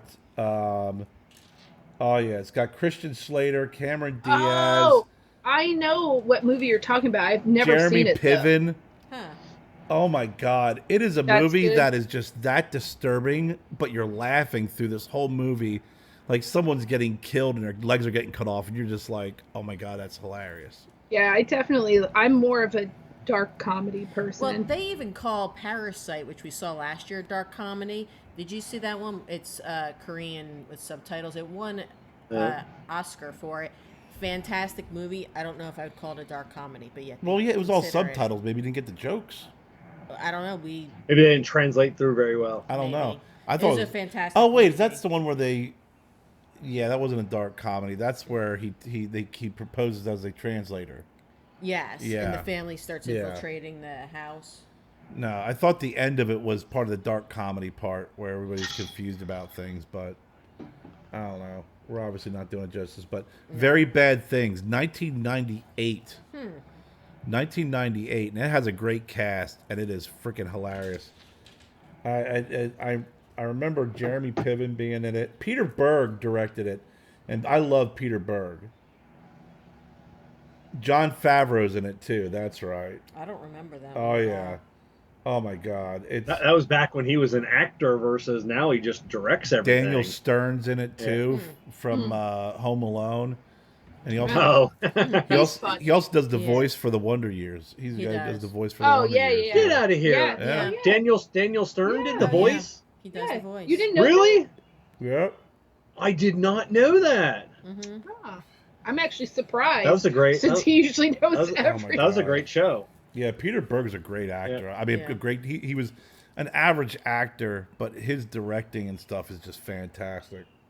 I was just reading something on I don't know, a month or so ago from Winnie from the Wonder Years. Yeah, the newest book she just wrote. It's she's a mathematician. Yeah, Yeah, she's yeah. incredibly So smart. so and it was like some well, it was a math book, but and I look at her and I'm like, yeah, just the 2 and 2, they don't seem to go. She has her doctorate. You don't hear too many child actors going on to be. Believe it or not, there's a ton of actors and actresses that are, or actors. I don't know They're what's very smart. Yeah, they're very, very smart. The chick from She played Big Bang and Blossom. I can't Blossom. think of her name. Oh yeah. yeah. She got out Doctorate of as acting well. But She has a show now. I think It's it's like Horrible. But she's Is it? Oh, I've Yeah, never the watched. We just one. saw the preview for like a couple weeks or It's a not month good? ago. something cats or something. Yeah, I watched 2 episodes and I so wanted to like it because But I she's thought a her- real neurobiologist Yeah, or something I like thought that. her Yeah. character No, in there's Big a Bang. show she's gonna be on. Like it's like not educational. It's not like a talk show, but it's like I'm talking about the comedy that she's on now. Something Cat, What Kit did Kat you or say? whatever. I don't know. We saw the one where I think that what Jen's talking oh, about. was it yeah. that? Oh, I thought Yeah, it was some it's kind horrible. of like. You want it to be funny, it just is not. She's like forcing it to be funny, and it's just bad.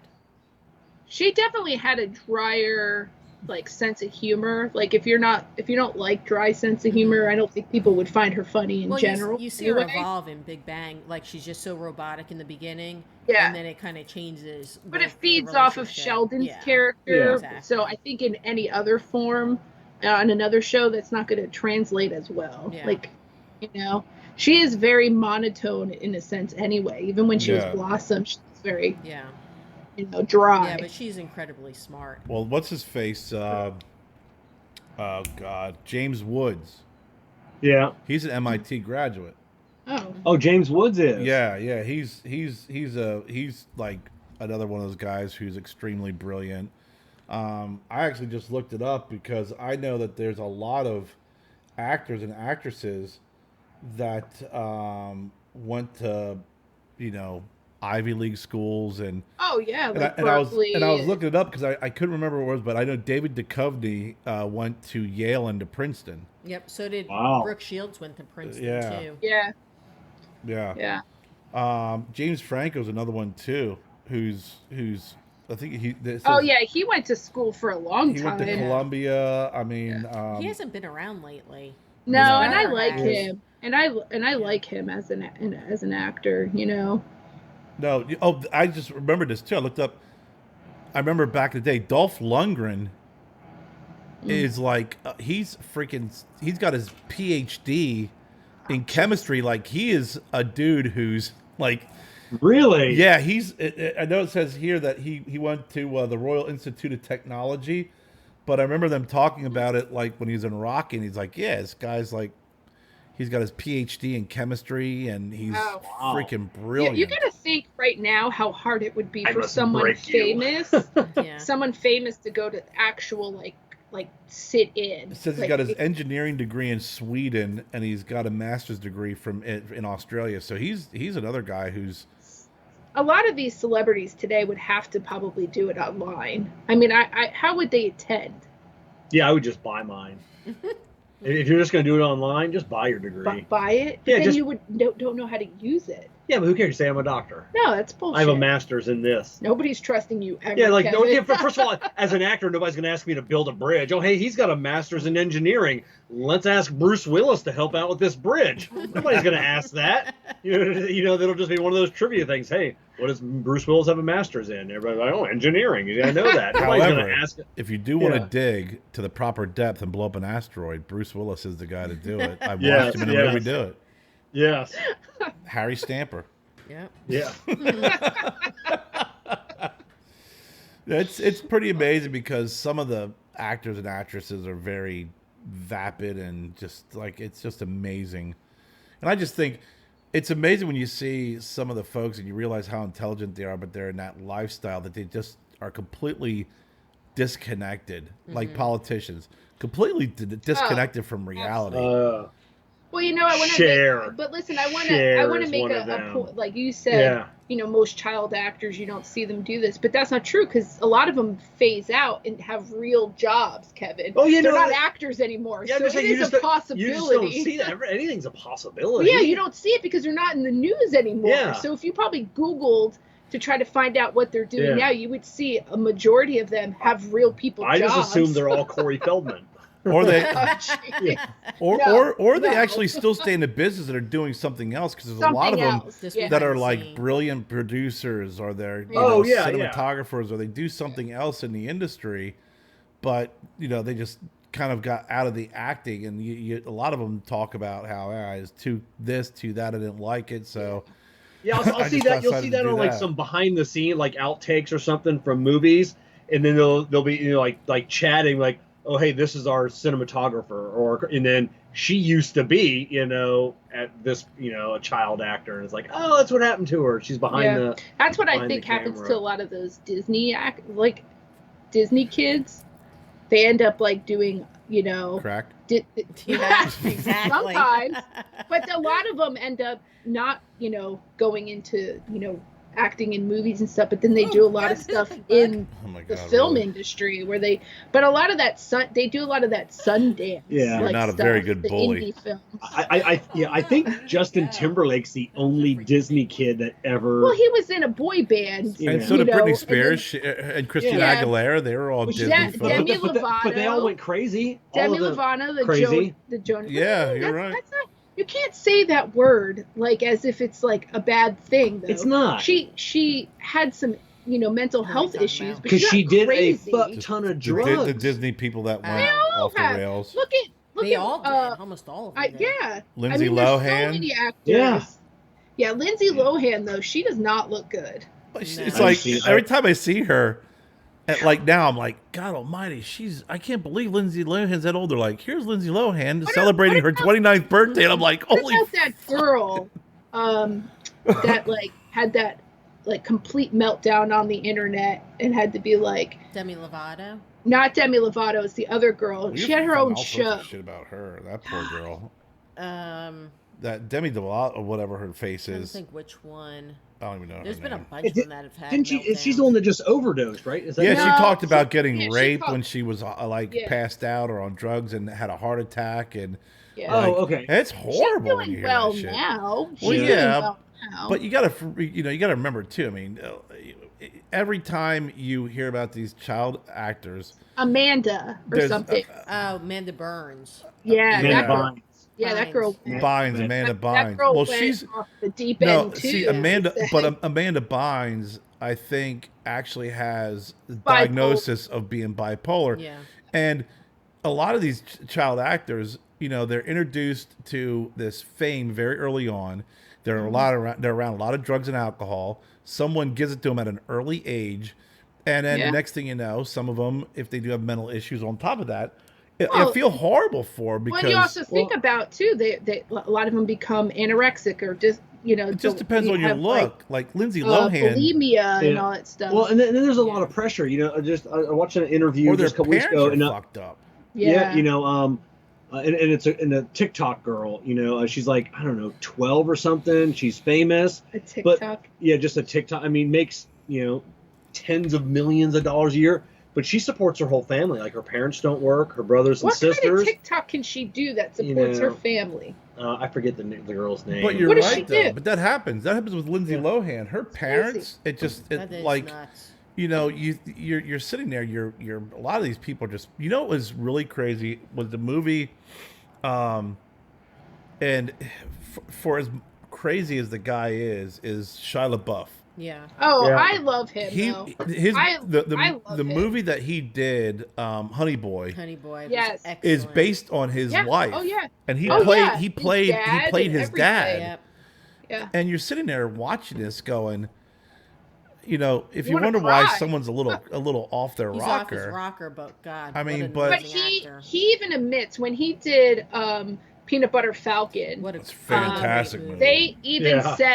said like his co-stars, they all said that he struggled because he with the alcohol, the drugs, And he was actually one of the reasons why he finally did get sober was because of like doing that movie, like truly like connected with this cast, and especially with that man who had Down syndrome. You know, it just changed his world. But can you imagine his childhood? Like, I can't even imagine. And I know a lot of people have criticism against him, but I love that he does these, like, he comes out and he, like, has conversations. Well, He's not trying to hide. About it. He talks about it. He's I gotta think back on the movie he did. He did a movie, and he did a movie with another actor that was kind of well-known and famous. And this was being told from a third party who was kind of like a tertiary actor, but is a known. He's like, Shia LaBeouf would show up every day early, like work his ass off, and he actually laid into the experienced actor, like, you know, you're the guy who's the freaking star of the show, and you're not coming in putting the time in. You know, if you're not going to come and put the time in, then just don't show up. Was that in the Transformer movie? It wasn't the Transformer movie. Was it the Indiana Jones one that he did? Well, no, I thought Tax Collector was excellent too. And that was great. I thought that was a great movie. I did too. It was good. But I like him as an actor. I love Fury. Yeah. Because I'm a Brad Pitt fan. I think Brad Pitt's a great actor. I mean, I do too. Everybody says about how he's a good-looking guy. The dude's a brilliant actor. I mean, who cares if he's good looking? I mean, Johnny Depp is good looking too, and I think he's a fantastic actor. I'm a Leonardo DiCaprio. Yeah, Leo DiCaprio. He's another one. Too. I mean, but I just think if they can morph into these characters that make them unattractive, you know, or like not look like that typical like bohunk Hollywood, and they really get into those characters, they're a damn good actor in my opinion. Yeah. Yeah, I thought I do like movies about World War II and more movies, and I thought Fury. Have you seen that yet? I haven't seen it. What's it? Is it a World War II movie? It's a World War II movie. Brad Pitt, Shia LaBeouf, what's his face is in it? Michael Pena's in it. John Bernthal, the guy from The Walking Dead. Yeah. Oh, we'll have to. I mean, because we like Brad Pitt in Monuments Men. Yeah, that was a Brad great Pitt's. Movie. Yeah, ever since I seen Brad Pitt in True Romance, when he's the stoner on the couch smoking weed out of a freaking one of those honey bear things. But I mean, the guy's just. But in Fury is incredible. It's the story behind it's great. It's heart-wrenching. It's bravery. Yeah. It's really what these guys went through in World War II, and the camaraderie. It's pretty amazing. I haven't seen it, but now looking at like the movie poster, I did want to see that. What does it play on? You'll love it if you like Brad Pitt and you like any type of war movies and shit. You'll be a big 2014. fan. So yes, we can watch it. Yeah, it's probably somewhere. Okay, yeah, we do like, and I wanted to see. And like I said, the remake, which I just saw here when I saw a preview on Facebook the other day, Hacksaw Ridge. Yeah. Yeah, that's a good movie. That is. Did you see you saw the remake? I saw the original. I want to see how well they did. No, I didn't see the remake. They remade it? Yeah, we saw it with I can't think of the actor's 2016. It's actually it'll surprise you. That Hacksaw Ridge is not a remake. Yeah. Yeah, it is. Yeah. Hacksaw Ridge was originally Clint Eastwood, wasn't it? No. What movie am I thinking of? Who am I thinking of? You're thinking of Hacksaw Ridge that Clint Eastwood did direct, and Spider-Man was in it. Yes. That's No, I'm thinking of Hacksaw Ridge in like the 70s. No, I'm thinking of what? You're thinking if you're thinking about where he's the medic. Yeah, where he's the medic. Yeah. Hacksaw Ridge was originally Clint Eastwood. Or no, Heartbreak Ridge. Heartbreak Ridge, yeah. Heartbreak Ridge. It's a different ridge. Different ridge. Different ridge. Different country. It's like everything. When they did Lonesome Dove. Like, that can get confusing because there was like the original Lonesome Dove, and then they had like a spin-off, then they redid it, and then it was called something else. Fury, yeah. Fury's good, and I'm also a big Tom Hardy fan. Are you? Yeah, Tom Hardy's good. Tom Hardy's great in anything he does. Yeah. He gets a lot of small roles, you know. You'll see, you know. He played The movie where he plays the twins, the twin twins, brothers. That's based off a true Freaking story awesome. about Have to the look that one English, these English gangsters are twin brothers. Yeah, me and Graham watched it when he was home for up. Christmas. Oh my god, Oh, yeah. it is It's a messed so up movie. mind-blowing. Oh Freaking my awesome. god! And he I plays was on Legend. edge the Legends. whole time. Yeah. I was on edge the whole time. He Graham played, and I were just like, this is insane. Bronson. He awesome. played Bronson, and that's another true story on the guy Yeah, that Charlie was- Bronson, who was a criminal who That was spent good the too. I most watched time in that. prison. I Yeah. mean, just I incredible. like him as an actor too. Oh my You're God, right though. he's awesome. His roles are definitely on a more limited, which I think is the appeal too. I like that he carefully probably He was in chooses Warrior. roles that are more meaningful. Have you and seen more Warrior, compelling. where he played the MMA fighter with the brother?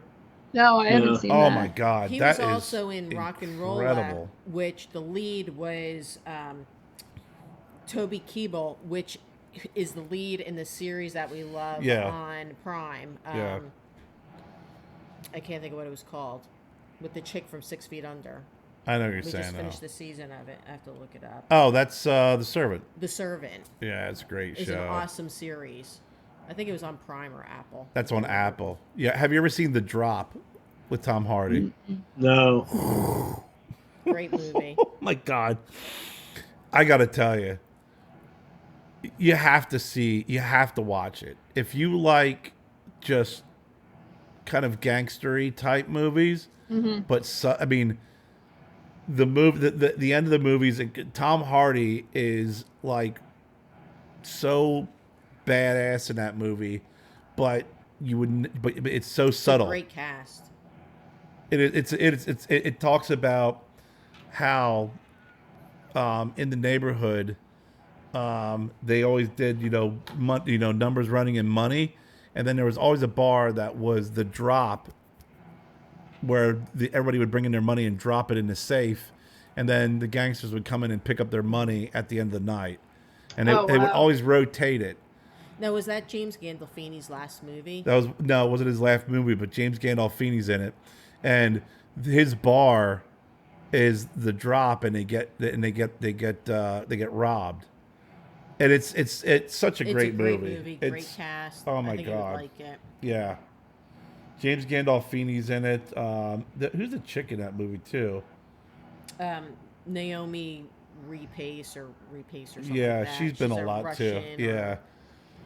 Ukrainian. But Tom Hardy is just brilliant in that movie. I think that was the movie where I was like, I gotta start watching more of his stuff, and I went back and watched it, and went forward and watched it, and just great actor. Yeah, he is a great actor. I do like him too. Him and Shia LaBeouf were in Lawless.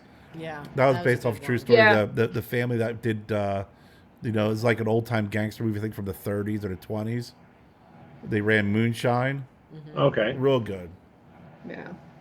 Kevin, you have a lot of TV to be watching.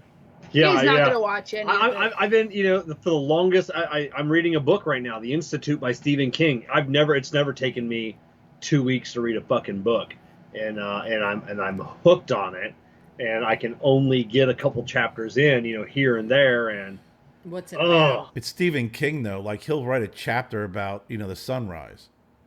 Like, he's very Yeah, detailed. he is, but Stephen King is one of the I forget the name of the other author. He's actually local, lives in Fort Myers. Fantastic writer. I didn't like his first couple books, but once I learned his writing style, same with Stephen King, I can skip a half a page on Stephen King. Who's this other?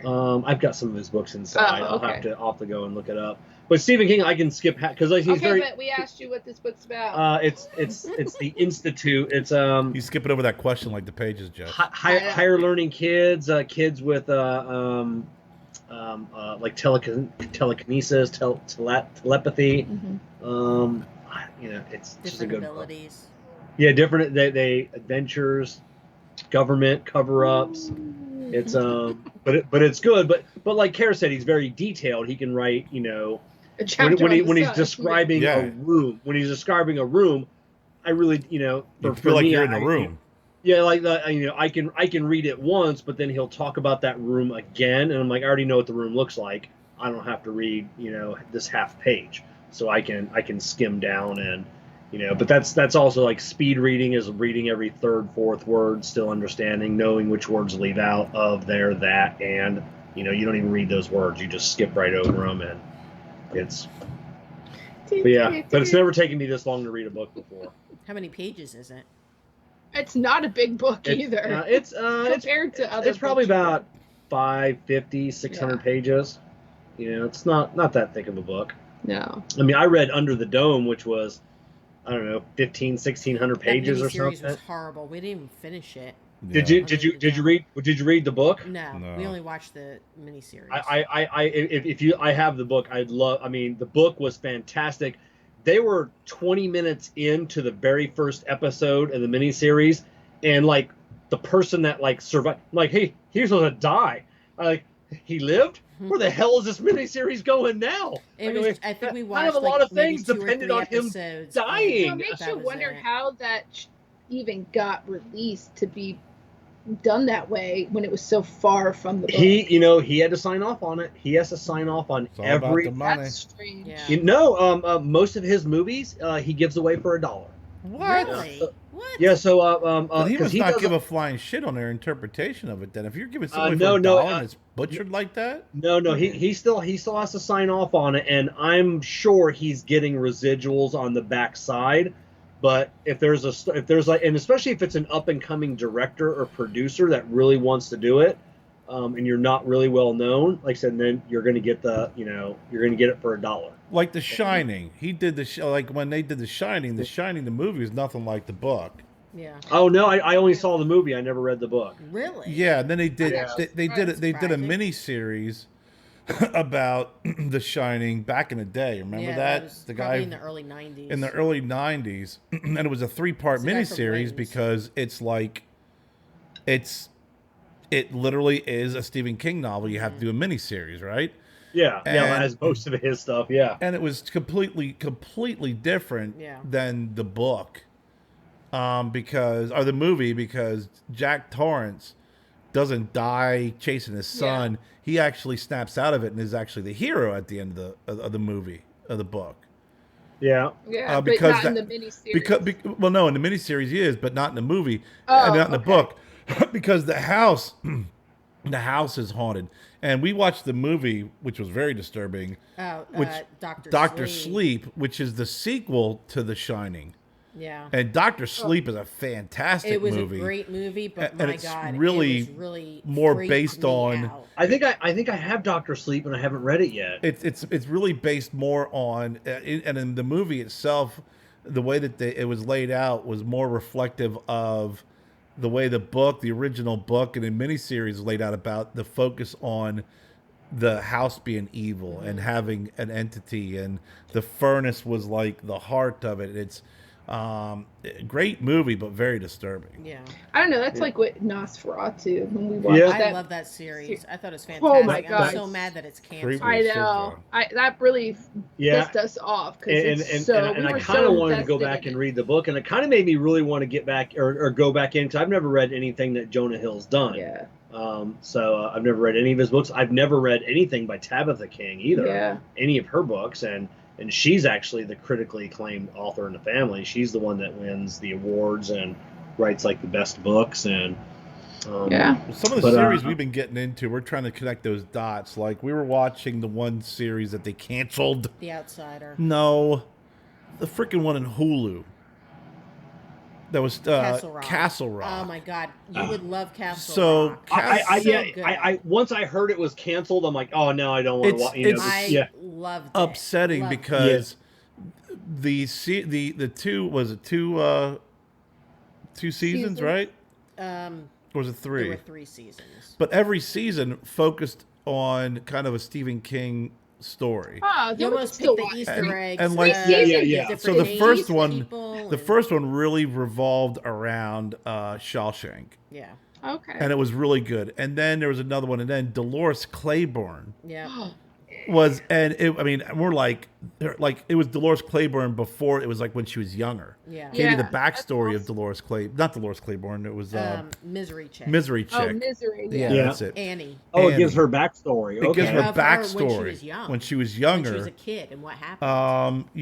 So to become whatever his name's biggest fan. Yeah, no, I shit you not. Sheldon or whatever. It even, the whole series even ends with her attending his seminar.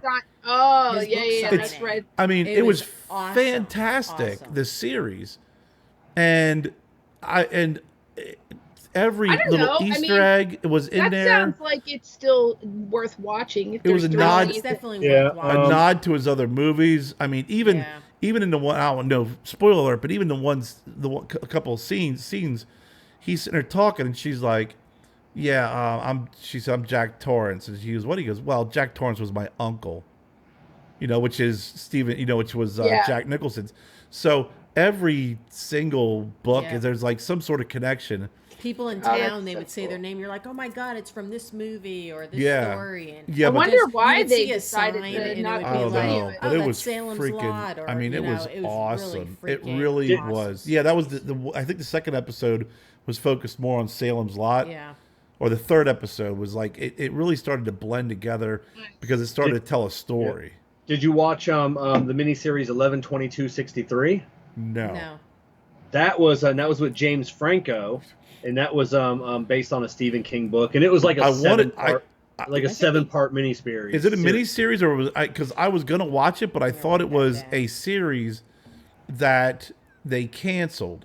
No. It's like a whatever 6 or 7 parts. They wrapped then we'll watch it then. It's I wrote it down. Identical to the book. It's been a while since I read the book, but I think they stayed dead on. I remember reading about that. I think we looked at watching it because we started connecting the dots with. We started watching. Who's the black chick from that show? The Outsider. The Outsider. Mr. Mercedes is the next series we want to see. Mr. Mercedes is one. Didn't they canceled it though? Yeah. So I can't watch it because I know how it ends. Because the book was freaking awesome. The trilogy, Mr. Mercedes. Yeah. I think that's the only time he's ever done a trilogy, Stephen King. Yeah. And it was amazing. The story. I think they canceled Mr. Mercedes too, but The Outsider, her character was in The Outsider, and then we Googled her, and Holly Gibney. Holly Gibney. Holly Gibney. And she's in Mr. Mercedes, so we were like, we got to watch that. It was like, oh, we got to pay for it. Oh, well, I think they canceled it. Yeah. It's like... Yeah, there's a petition going around because there was another studio looking... This has been a while. This is maybe a year since I read all this. Was looking to pick it up to do that final season of closure that everybody wanted, and I don't think they ever did it. Like Deadwood. Deadwood made a movie for closure. Yeah. Did you ever watch Deadwood? No. I was watching the series Deadwood because I love Timothy Oliphant. He's freaking great in anything he does. And it just kind of like... We love the series ended. He was in. Oh. Just ended. And then it was like, I don't know, I can't remember. It was like 10 years later, 12 years later, or something like that. They came out with a movie to kind of tie up all the loose ends. Oh, okay. And thank God they did that because I was really pissed off because it was a great series. He was in the San Clarita Diet and Justified with Drew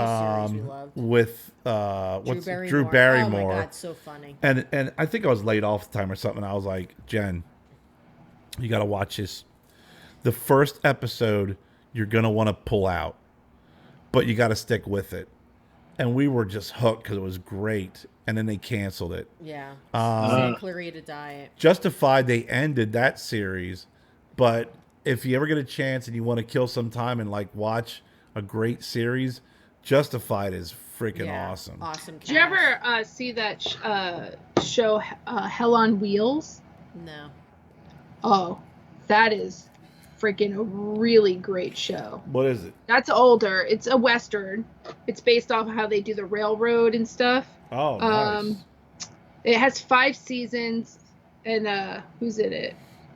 I don't know. There's a crap ton of people. Anson Mount, Christopher. I don't know how to say his last name. I don't know. Christopher Walken. 2011. 2011 is when it came out, but there's 5 seasons, but it's so good. And it shows like how it was back in the West when they were doing the railroad and like just everything that they had to go through and all that stuff. But it's got some really cool characters in it. Yeah, but you got to get 11/22/63. No, we're gonna. I But wrote that's it down. next. That's gonna be next for You us. got to watch that one Because we actually we had a series. We were hooked on several series, and then it was like canceled. They canceled Ended. Manhunter. Mindhunter. They canceled Mindhunter, which was awesome. That was only 2 seasons Only- about the FBI starting their profiling for serial killers and how that's how they actually came up with the serial killer. And it was name. actually marbling in real serial killers and like their interviews that they did. And it was leading up. They did Charles Manson. I mean, it was great. Yeah. San Clarita Diet, they canceled. They canceled was so Castle funny. Rock. I was so pissed. And then we have this series now we're watching on Apple, The Servant, which is an M. Night Shyamalan gig, Yeah. which is Excellent. incredible. What a And twist. then Ozark, Ozark 4 is being made now, and that's the final season. Ozark's great Yeah. too. I like Justin Which- Bateman. Yeah. No, they just got season 2 of Skinwalker Ranch coming back. Yeah, it's kind of like an Oak Island. You guys watch? I've never watched No. Oak Island either. No, Oak but Island. I have watched Oak- things on Skinwalker Ranch. I don't know. Listen, what it is. So you that- don't ever have to watch Oak Island. You could watch the first episode of Oak Island, and it's every episode after They're all- that Yeah. is Are they just- They're searching always for digging. relics Now- or something? now, so- They find nothing. Like they're Never always find searching for the secret gold, and like every episode they find something, and it's like like, a Yeah. piece of wood. one step closer. I found a pebble. This pebble Yeah. is Irish pebble, and we are nowhere near Ireland. Yeah, Someone so- brought it so- here from Ireland. So Skinwalker Ranch is. Terrible.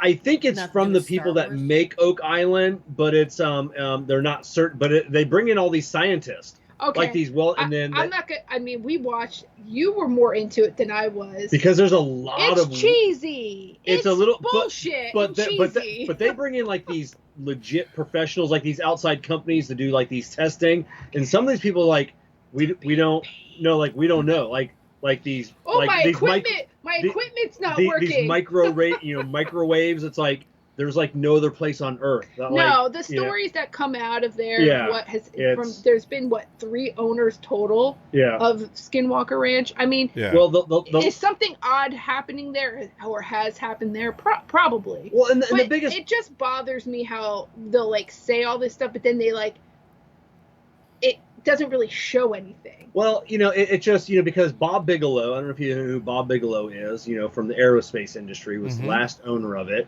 and then like He won't tell anybody. and then like the anything. government partially owned it, yeah. and like, No, so he yeah. did stuff he there for the government Yeah. and will Yeah. not tell anybody about anything that happened there or the research. So this guy, this billionaire guy from Utah, whatever, I don't know what he does for a living, but he owns the he's in real estate. real estate. He owns the property. Yeah, And they interview people. They talk to people who see the lights, and they got the skinned, all the skinned cattle, and Yeah. all the different Yeah, funky. so apparently during one of the episodes, though, they did. It There- wasn't the same thing that was happening prior with the There cattle, was a but there cattle was mutilation. a cattle. It was really strange, but it wasn't exactly the same type of what happened before because they brought that weird chick that was part of Yeah. all of that, like UFO stuff and the cattle mutilations. But then they like go with Linda these. Moulton Howell. Yeah, that's who it is. They had this equipment, and all of a sudden the battery would completely drain. But it's like, I mean, is that real? I don't know. It is. Is I it love for watching TV? UFO shit. Is it for, Oh, for TV? I don't know. That's what this is, and Yeah. it's really about, what is going on at Skinwalker Ranch. The Native American tribes. It was basically they Well, there's cursed, 2 tribes, right? So Yeah. the one tribe, like, basically slaughtered the other the tribe. other tribe. The other tribe put a curse on it, and that's what Right. Skinwalker Ranch is. But then it's UFOs. But the tribe and- that did the slaughtering is the ones that are still there, like that around the of course it surrounding is. area. but Jessica never really believed in UFOs until I No, got that's not and- true. until I got you that is not hooked true. on Ancient He- Aliens, and then you kept like, oh, why Like is you, that? like you don't think I ever watched Ancient Aliens before know, you, or yeah. had like thoughts or Yeah. conversation? Kevin, Lots please, of conversations. God. Before I met I'm you, the one Kevin, who- I had tons of ancient aliens Listen, conversations. I'm saying I I'm the one believed in who did aliens things. well before you. Well, I'm the one who did things that you would never have thought to do, and you don't think during those times we didn't have some crazy ass conversations about shit? I'm sure you guys talked about freaking aliens. Oh, yeah. I'm sure I did. I'm sure you saw them as well. Yeah. I'm not. God, I think that light's following us. It's a fucking alien. And I'm a bigger sci-fi like nut than you are, as far as like you're books like fake, and TV. fake sci-fi. And your stuff is real because you watched it on the Discovery Channel. Okay, I'm just saying, I wasn't into it like you are, but I have no choice because that's all that he watches. That in I love watching that shit. Bob Lazar and you can come. Bob Lazar. I'll switch with you. You come hang out with me. Man before his time, right there. I watched another thing recently. I can't think of the guy's name, but he was one of those guys who had worked with the government, and he claims like he killed an alien and got shot by an alien, and he points out about how all these people that work with the government all like die mysteriously. And he always say, hey, if you ever find me dead somewhere, it was because I was killed. I didn't commit suicide. And they found him dead, and they ruled it a suicide. But the whole story, I have to look it up. Did you ever watch crazy. Project Blue Book? Oh, we talked about this before. Oh, yeah. we did. Yeah, now, I could get into that because that I watched Project Blue Book from the 70s back when they had the show. I don't think I ever just watched something it. about it is more has more realistic. Yeah, I want to go back and watch the 70s now that Kerr told me about that. It's very cheesy. It's like watching Coach Hawk the Night Stalker. Yeah, no, thank you. I'm not watching that. You can watch that on your own. I loved Coach Hawk. I'll be asleep, so it doesn't matter. Have you ever heard of Coach Hawk the Night Stalker? No. I only in reference. You never did? I don't know. I have the DVDs. My dad got me the whole series. Like, you're still on Facebook. Someone will reference that. It's like the X-Files and all these other shows that they have now were all spawned from Coach Hawk the Night Stalker. I never watched X-Files. He was a newspaper reporter that used to follow up on everything, and it was like a vampire, an alien, a werewolf. It was all cool shit. It was what's his face, the father from A Christmas Story. Oh, okay. He was the lead role in. They tried remaking Coach Hawk the Night Stalker several years ago, and they failed effing miserably on it as a series on TV.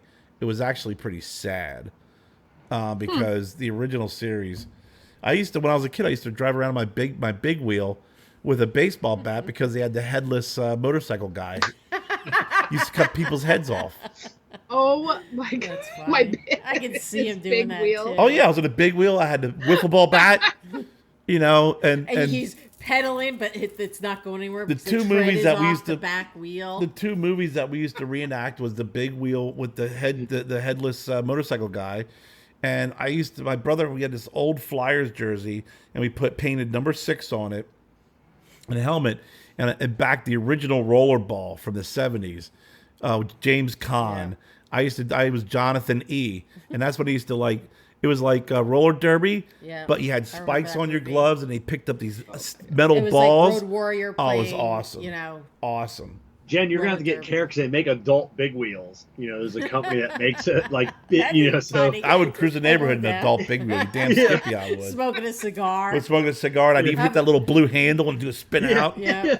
We had big wheels and we had green machines. We had both of them. Green machines were for the rich folk. Yeah. It's like, I got a big wheel, man. It was like $20. Yeah, I got a green machine. It was like $90. And then you had the two little things. Yeah. It was too complicated. Yeah. Sean had a green machine. Big wheel was ghetto. Green machine was a little bit more higher level. I don't know, that's all we ever had was big wheels. Yeah, big wheels. Big wheels.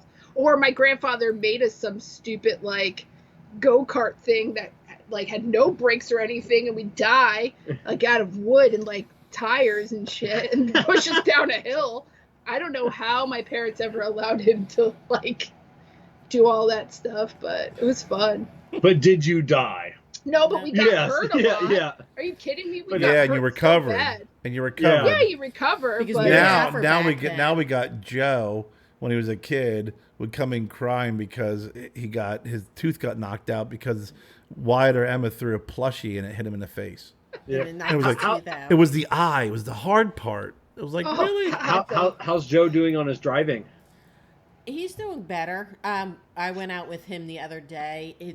His overall, I want to say it's better. His braking he needs to work on because he just is very soft on the brake. So when I see us getting closer to the vehicle in front, I will start yelling brake. And he's like, I see it. Well, I'm not going to wait to see if you hit the truck. You want to talk about... So I love you. But he's probably more relaxed with you, Kerr. He is better with He Carrie. is, because Jennifer is the most overly dramatic passenger on the face of the planet. You are. No, I just see things happening well in advance. You freaking jump if there's a flash of light. We've been through this before. It's like an early warning system. Yeah. A faulty early warning system. Yeah. Because there are times, you got to admit, there's times we'll be driving, she'll be like, "Ah!" And it's like, it'll make me freaking go all over the place. I'll be like, Because what? it's scary. I'll be like, what? She's like, I thought that car across that guardrail, 3 lanes over, was coming over. And I'm like, I'm driving. You're scaring the shit out of me when I'm driving. You're going to get me into a car accident. Yeah, it's true. He's doing better.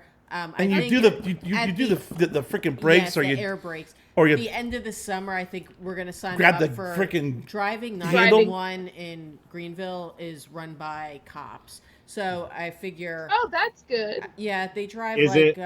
No, I think that's actually a cool program that they have it something is. like that. That's so, neat. And they do online stuff first. But Why then are you do, laughing? They Kerr, do a lot of. just sign him up for a demolition derby. No, because the idea was that, and I kid you, correct me if I'm wrong, I was the introductory freaking level of driving, of showing you how to drive. Then he was going to go to the advanced classes, which is Jennifer. Which we're working on. And I kind of take insult to that because the one thing she does do better is parallel parking. But it's his advanced driving lessons with Jennifer. And I'm like... Because I know it's harder for him to be in the car with me than with you. That's why I'm a Advanced? different level. You can change it to whatever word you'd like. No, if you don't like advanced the word is good. advanced, then change the word. Make hats. Advanced, intermediate. Not even intro. What would you like to call it? What level would you like to call it? It's your gig. You make the call. I'm just saying. But you do pump those air brakes on a lot, and you're always grabbing the freaking handle in his car, so it is well, a it good sounds- learning sounds- experience for him. It sounds like an outside person teaching him is way better. Exactly. Well, but so we figure by end of summer, because he turns 16 in October, and that's when he can go for his real license. So we figure towards the end of the summer. But before he and I go out, I always establish a few things. I'm like, okay, Joe, remember, when I freaking say, brake, brake, brake, brake, brake, brake, or slow down, I said, when I say brake, brake, brake, that means that you need to start easing more on your brake, that you're not hitting it enough. And when we're driving, if I see it, I'm like, okay, brake, brake, brake. Like, I give him some instructions on how I'm going to respond to certain things as we're driving along. So he's not. You have the consistent wording. Well, not only that, so he's not surprised.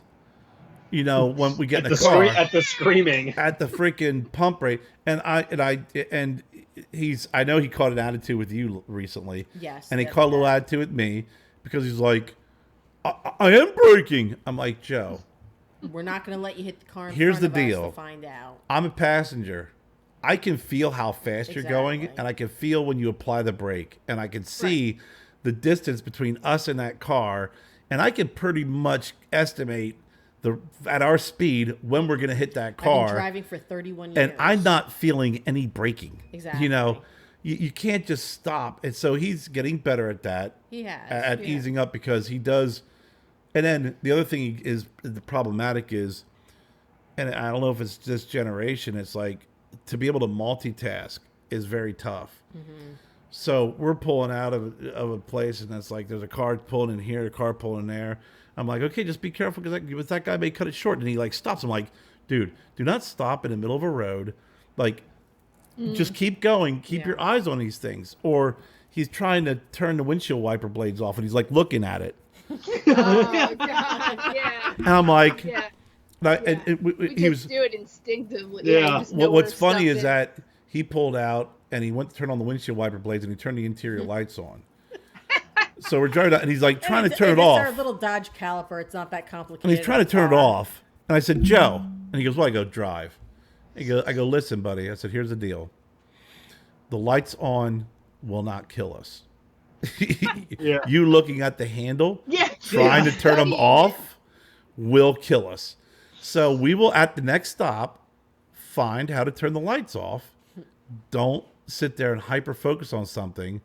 If the windshield wiper blades are on, if the light's on, if the fan's on, whatever, focus on the freaking 3,000-pound missile coming at you. Yeah. You know, that's more important.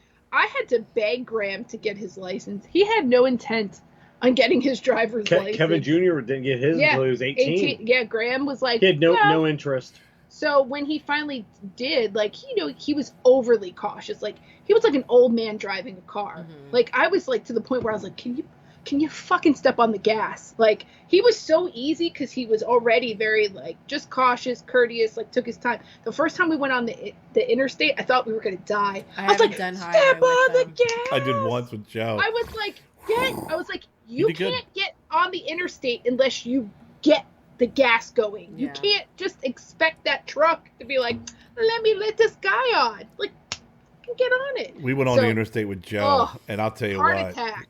He did good on the interstate, but you could tell I'd never seen him more scared in my life. Oh, like, yeah, it's intimidating. Like, we could use that Kevin lip balm at that time because he was like, he was driving. You know, he had the death grip 10 and 2, and you could definitely see like the white knuckles. And I'm like, Joe, this is probably going to be the easiest part. Is just merge on, drive down through, then we're going to merge off. It's more difficult trying to navigate through some of these back roads and I go, I'm going to give you one piece of advice. When I'm on the road, I assume everyone else behind the wheel is stupid. Yeah. Yeah. If you take that approach, you'll be fine. Because most of the time the people are. You know, if a light turns green, wait 3 seconds because people are blowing through red lights around here. Yeah, and who cares if people pass you? Exactly. You know, so like let them honk, let them do whatever. You just do what needs to get done and do it carefully. Now, are you teaching him 10 and 2, or are you teaching him the new method 9 and 3? Yeah. I don't teach him where to put his hands. You know, we just, you know, he read the book, he knows. Yeah. It's just that, you know, it's for him what's comfortable and what he knows. So he pretty much keeps 9 and 3, 10 and 2 in and or around that area. Yeah. You know, maybe 10:45. You know. Do they still make you parallel park? They do. I mean, not down here, but yeah. Yeah, Graham didn't. Yeah, they do parking, and you know we have to get cones and now. Get that done, but we'll work on it. What is it called? A K-turn or something? No, the 3-point turn. Yeah, 3-point turn they do down here. Yeah. 3-point turn. It's I parking. I lost my touch years ago. I don't know what. I used to be a really good parallel parker, but I've lost my touch. I would hit something probably. Oh, they got cars that you just hit the button now. Parallel park. Yeah, I have a parallel park or a camera. Yeah, because we have a rear view camera in our Tucson. But even coming up the driveway for me, if I'm backing up because I have a lot of groceries or whatever, I cannot use it. I need to use my mirrors. Recently, and he's like, use the camera. It's right there. I'm like, it was not that was not the conversation because she had all this shit in the back from the storage unit, and I'm like, okay, back up, and she's like, I'm like, really slow and all over the place, and I go, Jen, and she goes out the window. I can't see anything. I go. There's a small television set on your dashboard. I can't use it. That's connected to the camera in the back where you can see everything, and there's 2 green lines and red lines. I don't like using that. I like using my mirrors. The one thing I do like is in parking lots, I will step on the brake when I hear the beep, beep, beep, because something is either coming left or right. So I do like early warning of it. My seat vibrates also when I'm getting too close. So and then I got a heads-up display that will flash like a red light. But and then have you been in like something like really new to where it gives you like a top-down view of the vehicle, so you actually get to see your vehicle on the screen, and it's like a top-down view. Crazy. Was it connected to a satellite? I know. No, it's just the way the cameras, the cameras in the cars are. You know, they work, and then it's a top-down view. Why would you want to see that?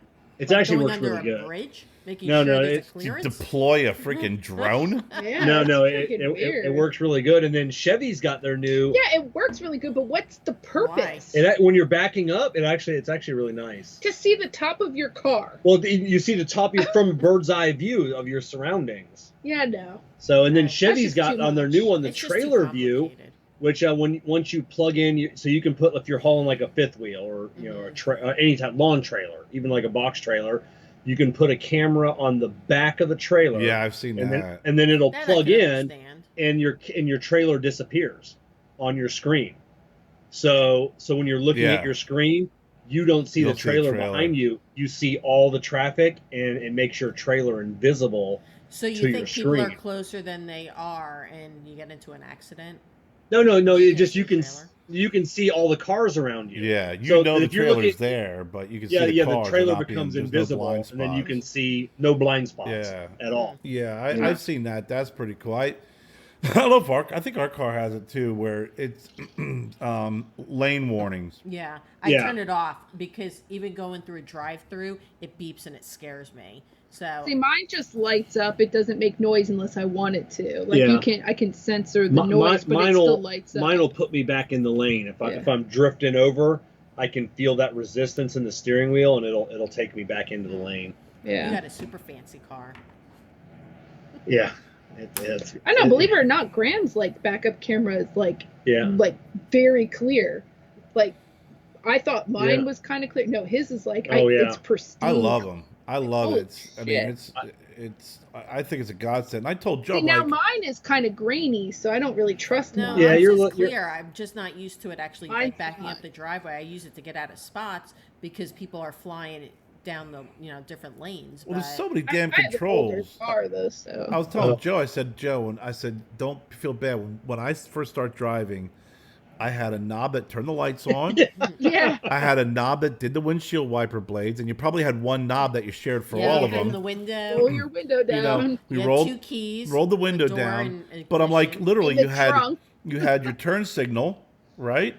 You had your lights, your windshield wiper blades, and your high beams was the little freaking nub on the floor. yeah. Yeah. I said, and that was it, and the radio. It was. Now you can do all sorts of shit, cruise control and everything. I'm like, Yeah, all you have to do is talk to your car. Yeah. Hey, do this for me, and it's Yeah, like, okay. I don't even have a key. I said I'm never owning a vehicle with a key. It's always in your pocket. Oh, I love it. Push button. Mine's always in my purse as long as I Yeah. have my purse with me. I Yeah. did not know It's when I before you took leave with Graham's car that if you have both keys, I left the one key in the car, and then I had his, the other key fob in my pocket. And I went to go to the rest stop, and I realized I couldn't lock the car unless I had. you gotta have other both key. keys. Well, Yeah. I mean, I only took both keys because there was no You point can in lock him all the keep- doors but the driver's door. Yeah, but I Yeah. was like, oh, that makes sense. Like, Yeah, can't Jen. leave the key in there. I have a habit if Kerry's driving, So- like I hop out during the store and I grab my purse, and also you hear everything start beeping because the key's Yeah. with me. So I have Yeah. to run back and throw the key in the car. Oh yeah, but you don't have to come back. It'll stay running Still, how long? But the beeping though. the beeping forever. But the As beeping. far as Will it keep beeping? no, it like mine. But if you put it if in I gear, get- it'll probably shut off though. No, it won't. Even Yeah, though it's even though the keys inside the freaking Yeah, we don't know how far our car will go, but Without if the the car's key? already running, if you walk, because we get customers all the time that will walk off, they'll leave their car running, say they need a battery or something. Hey, I don't want to shut it off, and they'll walk off with their keys. We can get in it and still drive it. So we're always wondering the same thing. How I know far that. could we drive it with no key in it? Huh. Like how? So yeah, because I'll get out of mine, and if I walk away with the key in my pocket and it's still running, it'll beep 3 I times feel like we should experiment with Graham's car. and see how. see how far you go. What do you do with ours? I'm interested in that. Yeah, we always wondered that. But Kevin, That you is were really right with what interesting. recently happened. I took Joe driving, Yeah. and we were gonna stop for breakfast, and then all of a sudden, I pulled out, and I'm like, mother effer, it's missing, it's stuttering, and I'm like, Joe's like, what's wrong? I'm like, something's going on with the car. See if maybe it'll kind of like, maybe it's got a hairball stuck in it. It's just gonna, it'll be fine. Nope. Check engine light. Bing, bing, bing, bing, bing. So Joe's got to look on his face. Like it's gonna explode. Like we were just like got the phone Mission call. Impossible. Yeah. Exactly. Like there's a bomb in the car. So I pull in and I'm like, okay, we're gonna let it sit. And I called Jennifer. I'm like, hey, car's effed up. It's bad. I said, I don't think it's gonna. I can't get home. I said, Joe and I said, she's like, okay, well, I'm gonna hop in the shower. Like, you had plenty of time. did you not hear me say it's broken? Like we have nowhere to go. I'm like, okay. So Joe and I go into McDonald's. We grab breakfast. You said you were going into McDonald's, so that gave me plenty of time to take a shower. We go into McDonald's where when you find out what happens when you want to make, minimum wage and you want to increase minimum wage. And then we're like, they have the big kiosk where it's like, hey, I want $15 an hour. Okay, great. We're going to put the screen up and let the customers order. So we're going to have less employees. Beep, beep, beep. We ordered our food. We get out and I'm like, there's a Goodyear across the street. Drop it off. Jen comes to pick us up. I tell Kevin, and you were right. You're like Zoltar. Yeah. With that, first off, I just have to say the McDonald's here in Florida, in this part of Florida, almost all of them, and I know they're mostly like individually owned, but they decided to not open up their lobby at all. It's all drive-through. Yeah. You can't go inside. I don't know, at least like 4 or 5 of them around the area. Yeah. You can't go into any of them. And probably the same owner. It's funny because they introduced some of those, and I think it was in a Seattle area. They started introducing those kiosks to start to fight the $15 minimum wage. We can't afford to pay, $15 minimum wage. And then there was an unexpected reaction to those kiosks. They started making more money. So the average order per person has increased because people you get in line, you're like, oh, I don't know what I want. Just give me number one. When you have time and you place an order. You could do the kiosk. You could do it from your phone. People ordering more food. Do curbside pickup. I mean, it's to make it more convenient. People are all about that. Like we have the Wawas, like they're freaking awesome. You order it from your app, and when you get close, they start making it. You go in, it's pretty much done. Shut up. I used to like the MTOs made to order from Sheets. Do the same thing, order it, boom, boom, boom, and then after you're done, you get your number. You wait, the number 88, yep, right here, boom, you take it, and you're good to go. So we walked in, and I'm like, this is what happens. Here it is, Joe. It's we got true. 2 little But kiosks. Kevin was right with what was wrong with the car. Kevin was right. What was wrong with the car? Yeah, you work on enough of those. You always, you know what little things go wrong, and Yeah, I couldn't remember because I remember my Ultima when it started to kind of like the dominoes started to fall after like 100 and some odd thousand miles. Yeah. It was like the ignition coil, and then it was the freaking one of the sensors that is based off of the RPMs or something. And on the Nissan, it's always the crankshaft positioning sensor or the camshaft. Well, it was first. It was the crankshaft sensor, because what would happen is I'd run it and it would be fine, but then when I turn it off, it wouldn't start back up until that sensor cooled off.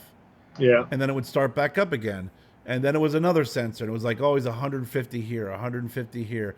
And then the sensor in the catalytic converter. And then it was like, well, this Ultima's got 2 catalytic converters. It's got one in the front and one in the back. So and then it kind of was fine for the longest time, and then it just died. So I think our car, what's this one got? Like 140? I think it's up to 150, 160. 150,000 miles on it. It's on your Hyundai? No, on the Dodge Caliper. I got that years ago. You got your life. I'm surprised at a Dodge. Yeah, it's like it's our Hyundai Tucson is what we drive mostly. We take care of the Dodge, Joe. I did that with my Ultima too. I mean, the Ultima, I got my oil change. I took good care of that car, and I bought it brand new. The only new car I had ever purchased in my life, in 2006, and it was like at the end. It was in 2007 when we were trying to get rid of the old inventory. So I got it for a great deal. It was in 2006. But that thing lasted, what? How many miles did I have on it? Yeah, 300? Close to 300,000 on it. Yeah, cars just aren't made to go. I said, you get 150,000 miles on a car nowadays. That's pushing its limits. Like people always brag, oh, I've got 300,000 miles on my car.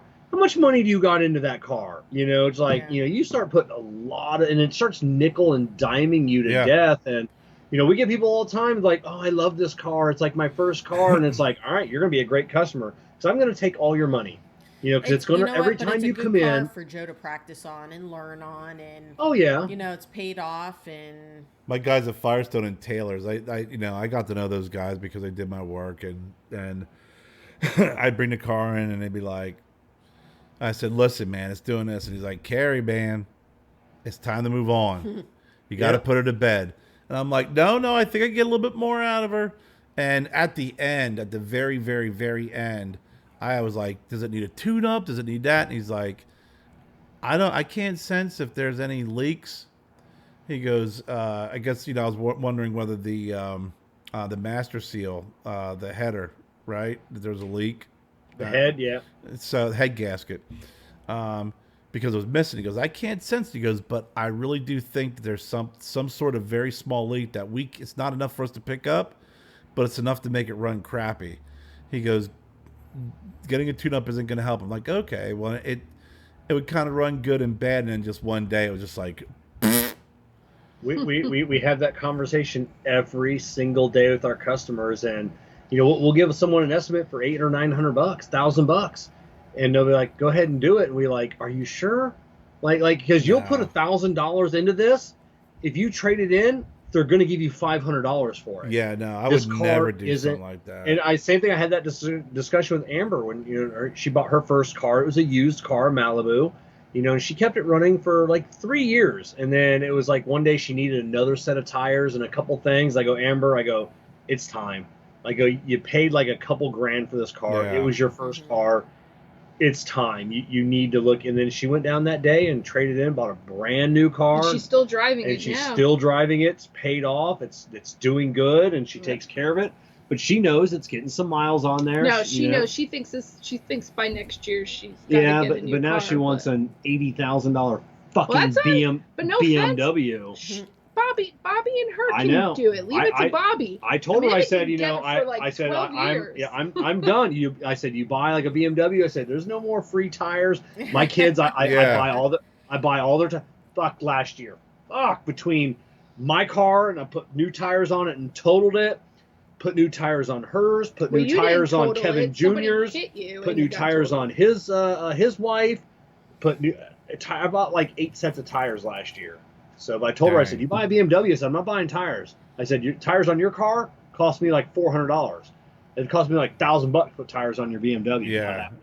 Nah, it's the ultimate when it actually, the final diagnosis, the guys at Firestone's like, take it here. It was specialized in foreign cars, especially like Nissans.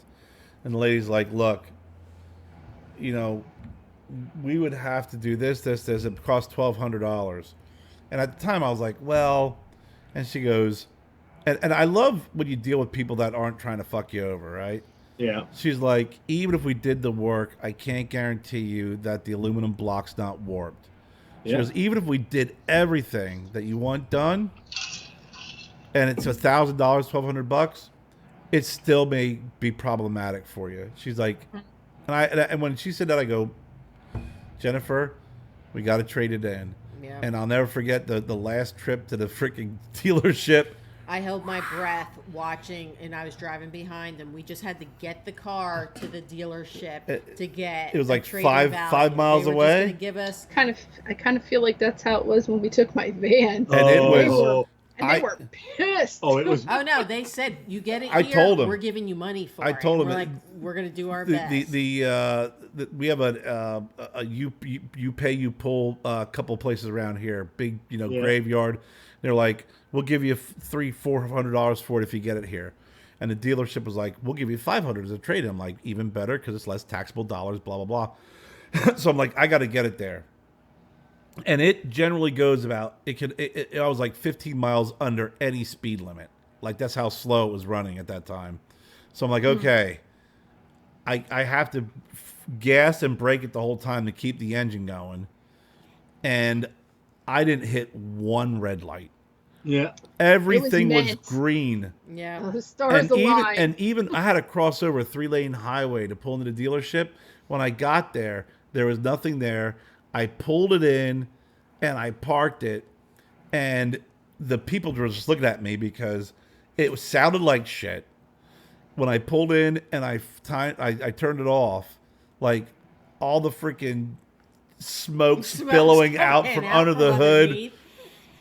And this guy pulls up, he goes, "Hey man, you know your car's smoking." And I go, "Yeah, I know. It's the last time I'm gonna drive it." Yeah. Yeah.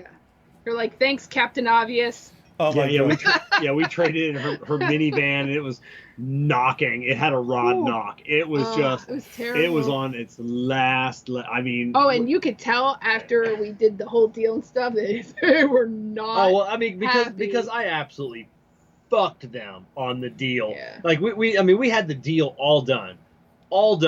You know, money, everything, and I happened to be Googling on my way down there, and so I found a vehicle, and it was like $1,000 cheaper at the next dealership. Mm-hmm. So I walk in there, and like I said, I've we've got like the check already, and they're like, "Hey, Darby over there has got this the same year, and it's $1,000 cheaper." And the guy goes, "Yeah, but it's not a Denali." And that's what she drives, a Denali. And I go, "She's trading in a Kia Sedona minivan. You think she cares if what she's driving is a Denali?" Yeah. I go, "I'll go over there and buy that one for $1,000 cheaper." And he goes, "Deal." No, and then what bothered him too was he thought he could get it cheap, like the interest through Capital One. I'm like, my credit union, you're not getting any lower I know. than The this. guy's like, he's like, "Maybe we can do a better deal." I go, "I'm getting 2%. Yeah. I go, what are you going to give me, 0.5%? So they like, let me run the numbers for you. He came back and he's like, "Yeah, we can't beat that." Yeah. And I go, "Yeah, I know." I didn't even fuck when I did car sales. I did that shit. I didn't even mess around with credit unions because they're just like, they're going to just beat you every time. And we had a good relationship with the credit union, so I was happy to do a credit union deal because the money that you make on the back end of that financing. Yeah. You have a goal and stuff, but it's not even worth it with the amount of business you can get from credit unions. Well, also too, we got the warranty. So there was something wrong, this is where Kevin really pissed them off. Oh, it was I got a bumper to bumper, an extended. Yeah. So when you're holding the steering wheel, I could feel on the back of this. It's all leather wrapped. There was like some like one or two loose stitching on the steering wheel. And it was just where I held my hand. It was annoying enough. And so I'm like, hey, it's not his car. Yeah, not my car. So I brought it back, and I'm like, "Hey, the steering wheel needs to be replaced. It's got some loose stitching on the back." "Well, it's not really covered." I go, "Well, the warranty's bumper to bumper. The steering wheel falls between the front bumper and the rear bumper." There was something else wrong with and it was and it was like 3 visits, and that they weren't buying it. So I called GM, and I'm like, "Hey, here's the issue." And I talked to the lady, and she goes, "Well, technically that falls bumper to bumper." And I go, "Okay, here's what I need you to do. I need you to open up a claim and give me a claim number." So she did. And I went back to the dealership, and I go, "Here's the claim number. GM says this falls under the warranty." Well, if they'd have fought it, they probably would have won. So they're like, "Whatever." And it took them they prolonged me getting my vehicle. It's a $2,000 steering wheel. I wasn't paying for that. And they gave me a rental, and stuff. But there was something else that we had to take it back to the dealership. Oh yeah. There was a couple things. Yeah, that he nitpicked at, and they had to fix. And that's the reason I never went back. I bought 13 vehicles from one dealership in like 7 years. 13 vehicles. Yep, all from the same dealership. And they screwed me on my one, and then I sat down with the general manager. I said, "I can look out the window of my house, and I can count 6 vehicles from my neighbors that have come up and bought vehicles from you." I go, "Pull up my name. See not only how many vehicles I bought from you, how many recommendations." How many because referrals. One year I made on their top list of refers in the city. I sent more people in there than anybody else to buy vehicles. And I'm like, "You're gonna screw me on this." And it was on your throttle body, and I knew it was bad because I'm a goddamn mechanic. I go, "You need to replace the throttle body. It's bad." They wouldn't do it, and I go, "You will never see me back here again." So I went, when I bought my GMC Acadia now, I went to the competing dealership, and then I told the girl, I go, "Listen here, I'm not going to haggle about the price. Here's what I'm going to pay. Here's what it's worth. I'm gonna write you a check right now. It's like $30,000 even. I'm not paying a dime over that. And then she's like, that's fine.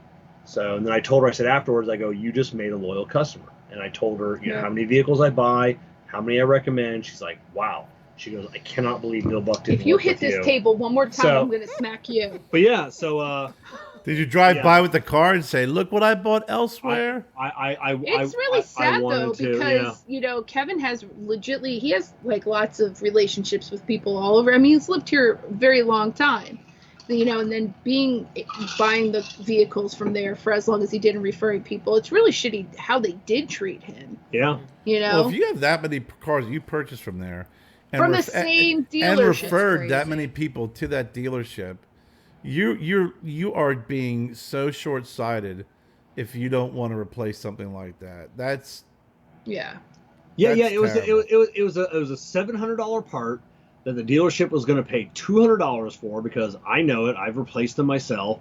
All they had to do was replace that part, and I would have been a loyal customer for life. Yeah, they ended up having to send me my vehicle to the one on the island because Yeah. they just But yeah, didn't so want yeah. to deal with us. So yeah, we went somewhere else, and like I said, you know, I was their number one referring customer for a year, and yeah, Customer service isn't what it used to be. no. it's not People no don't care anymore. no. You're that's what you said. Nobody cares anymore. No, they don't. You They know? don't. Nope. But Well, we've done 2.5 hours tonight. woohoo! Oh, have we? Oh yeah, we got to. We've shortened it a little. Yeah. Little bit. 30 We're minutes. getting better, getting better. Getting better, getting better, Yeah. getting better. Baby steps. So. It's So something. yes, so we'll wrap it up with that. I'm Kevin. I'm Jessie. I'm Kerr, Jen. and remember, Bullies bullies make make good good friends. friends. You were extra slow on that one, Kevin Kevin. was super slack. Because From Kev, Jess, Kerr, and Jen, we are the Broadleaf Bullies. Thank you for joining us, and remember, bullies make good friends.